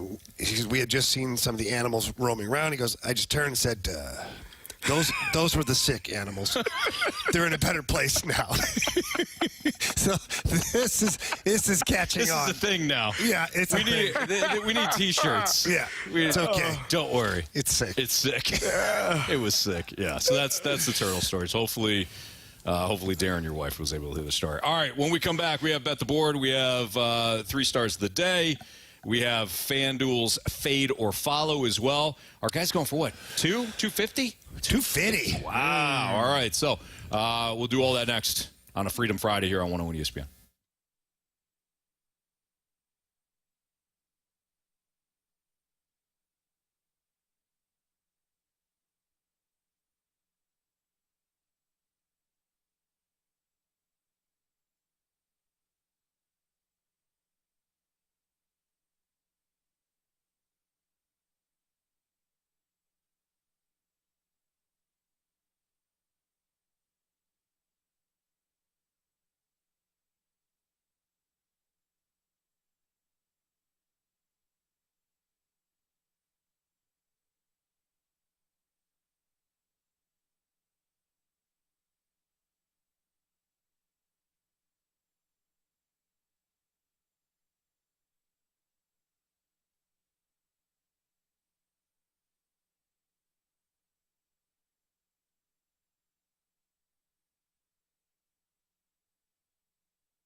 back to the Fast Lane at Blues Youth Camp. Brought to you by E&B Granite, Bernie Federko's only choice for granite countertops, cabinets, and flooring. It's time for FanDuel Fade or Follow on the Fast Lane. Brought to you by FanDuel Sportsbook. Make every moment more. Everyone follow us. Money, money, money, money, money, money. All right, time to play FanDuel's Fade or Follow here in the Fast Lane. We got Ethan back going for 250. What's up, Ethan? Hey, how you guys doing? Doing good, man. I mean, not as good as you, but nice work, man. Nice job. Thank you. Right. Real quick, do you know off the top of your head what the record is? How many weeks in a row? I think it's 4. Oh. So it's either 4 or 5. No, it would have to be 4. Yeah. It's 4. This would be the record. 5. Yes. No, the all-time record? I see what you're asking. I think someone did it earlier this year, too. 250? 250. Yeah, I think you're right. I don't know. Yeah, I think they did. Yeah. I can check real quick while we play. I don't know. Jamie, I really don't know. You're just being confrontational. Yeah, but you're saying it in a way that you like, no, I don't think so. All right, so, hey, you know what? Let's just keep going. Okay. Let's just Mother keep going. Teresa. And then once it's all done, we know that you'll have the streak. Quit touching me. Don't disagree. All right, sounds good. Sonny Gray tonight has an over-under of 5.5 strikeouts. He had 10 against Atlanta, 6 against Chicago, 6 against the same Nationals team before, 6 against the Reds, 8 against the Giants. The last time that he fell under this total, you'd have to go back to June 17th at Miami, and he had 4 in that one. He's going to go over 5.5 strikeouts tonight. He is. What do you think, Ethan? Yeah, we did this bet a couple weeks ago. It kind of towed the line, but I'm going to follow again. I trust Sonny. I think he's going to get over 6. Let's do it. Sounds good. All right, Ethan. Hey, have a great weekend, and we'll talk to you again hopefully next Friday. Yeah, hopefully I'm back on. Have a good weekend, guys. You too, buddy. Thanks, man. There you go. By the way, Chase won $250 of FanDuel's money back in May. Oh, all right. So 5 weeks is the record. So Ethan has a chance to tie Chase. Excellent. Okay. Now it's time to bet the board here on 101 ESPN. Marsh, what do we got for standings? All right. Well, gentlemen, it is coming down to the wire, and I need to pull up my bet the board. How did the Mets do last night, Anthony? They won. They came back and won. All right, that's big for you. And how did Ross Stripling do, Jamie? 3 strikeouts. He got 3 strikeouts, baby. So it really comes down to today. If Jamie wins and Anthony loses, we will have a tiebreaker on Monday. Anthony, you are 12-5. Jamie, you are 11-6. All right. We got some time, don't we? Yeah. This is the last Friday of the month. Yeah, but we got we Monday, do bet the board every day. Yeah, to the end of the month. Monday, Tuesday, and Wednesday. Right. Yeah, no, we got 4 days left. I just assumed the month was over. Yeah, no. All right, no, so you're right. Tank. Take it for a week. Oh, you're right. I easily could have came back. Well, we weren't going to say anything. Oh, man, I'm an idiot. We called you on it even. Damn it. Like, well, why are you giving up so soon? It is what it is. Okay. Like the Friday month is over. Well, I'll go last. Anthony, Jamie, Carey, then I'll go. What the heck? Oh, my goodness. Yeah, Travis Garneau definitely denied him. No, he didn't last night. It's all making so much sense. Right. I was wondering why he was. Okay. Do I go right back to the old New York Mets? Do I tempt fate here? Yeah. Yeah, I do. The Braves are playing dreadful baseball. So I'm going to take the Mets minus 126. Kodai Senga on the hill for the Mets. Ooh. All right. Well, Anthony, I thought you were looking at my computer screen when we did the fade or follow. Because I had Sonny Gray circled for over 5.5 strikeouts. It's a good play, kid. Yeah. It's a real good. So that's my play. What's my record? What I have? 7 wins? I can't catch Anthony, can I? Nope. All right. Well, give me the Yankees. Minus 118. Let's go, Yankees. Back on that. Man. What he is distraught. What massive underdog parlay home run do you have for us tonight, Marsh? At this point, now you can just have fun. Yeah, I think I'm going to do that. Why don't you give me the Texas Rangers to beat the Toronto Blue Jays tonight? Ooh. And we shall see how good Kikuchi really is. Oh, there you go. Okay. All right, sounds good. There's bet the board. What do you got for criticisms and compliments? All right, so we have from the 314, legit fist pump when I heard it's Freedom Friday. Yes. Indeed. It was a great Freedom Friday. Great Freedom Friday. Thank you to all the listeners, by the way, for participating in another successful Freedom Friday. From the 636. 2 days in a row, Anthony's talked about Bristol. This is getting out of hand. I didn't even mention Bristol. You alluded in the story. Bristol. No, I'm just saying in the story. I'm like, I'm not even going to say anything. You said it. You said, well, I didn't. Ryan Clark. I was very careful. RC and I sat in the back, you know. Yeah. Meanwhile, Shefty and... Meanwhile, Jamie next to me is like, well, I was hanging out with James Conn and Hugh Hefner. Of course, Rodman was there, too. You know, was a great guy, is Eddie Vedder. Yeah, but they're not from Bristol. This is true. Very true. Oh, God. Unbelievable. All right, we also have a text from the 314. I tune in daily to hear Jamie and Carey Davis bickering. Yeah. We enjoy it. Going back and forth. You have to. Yeah. Good, clean fun. It's absolutely.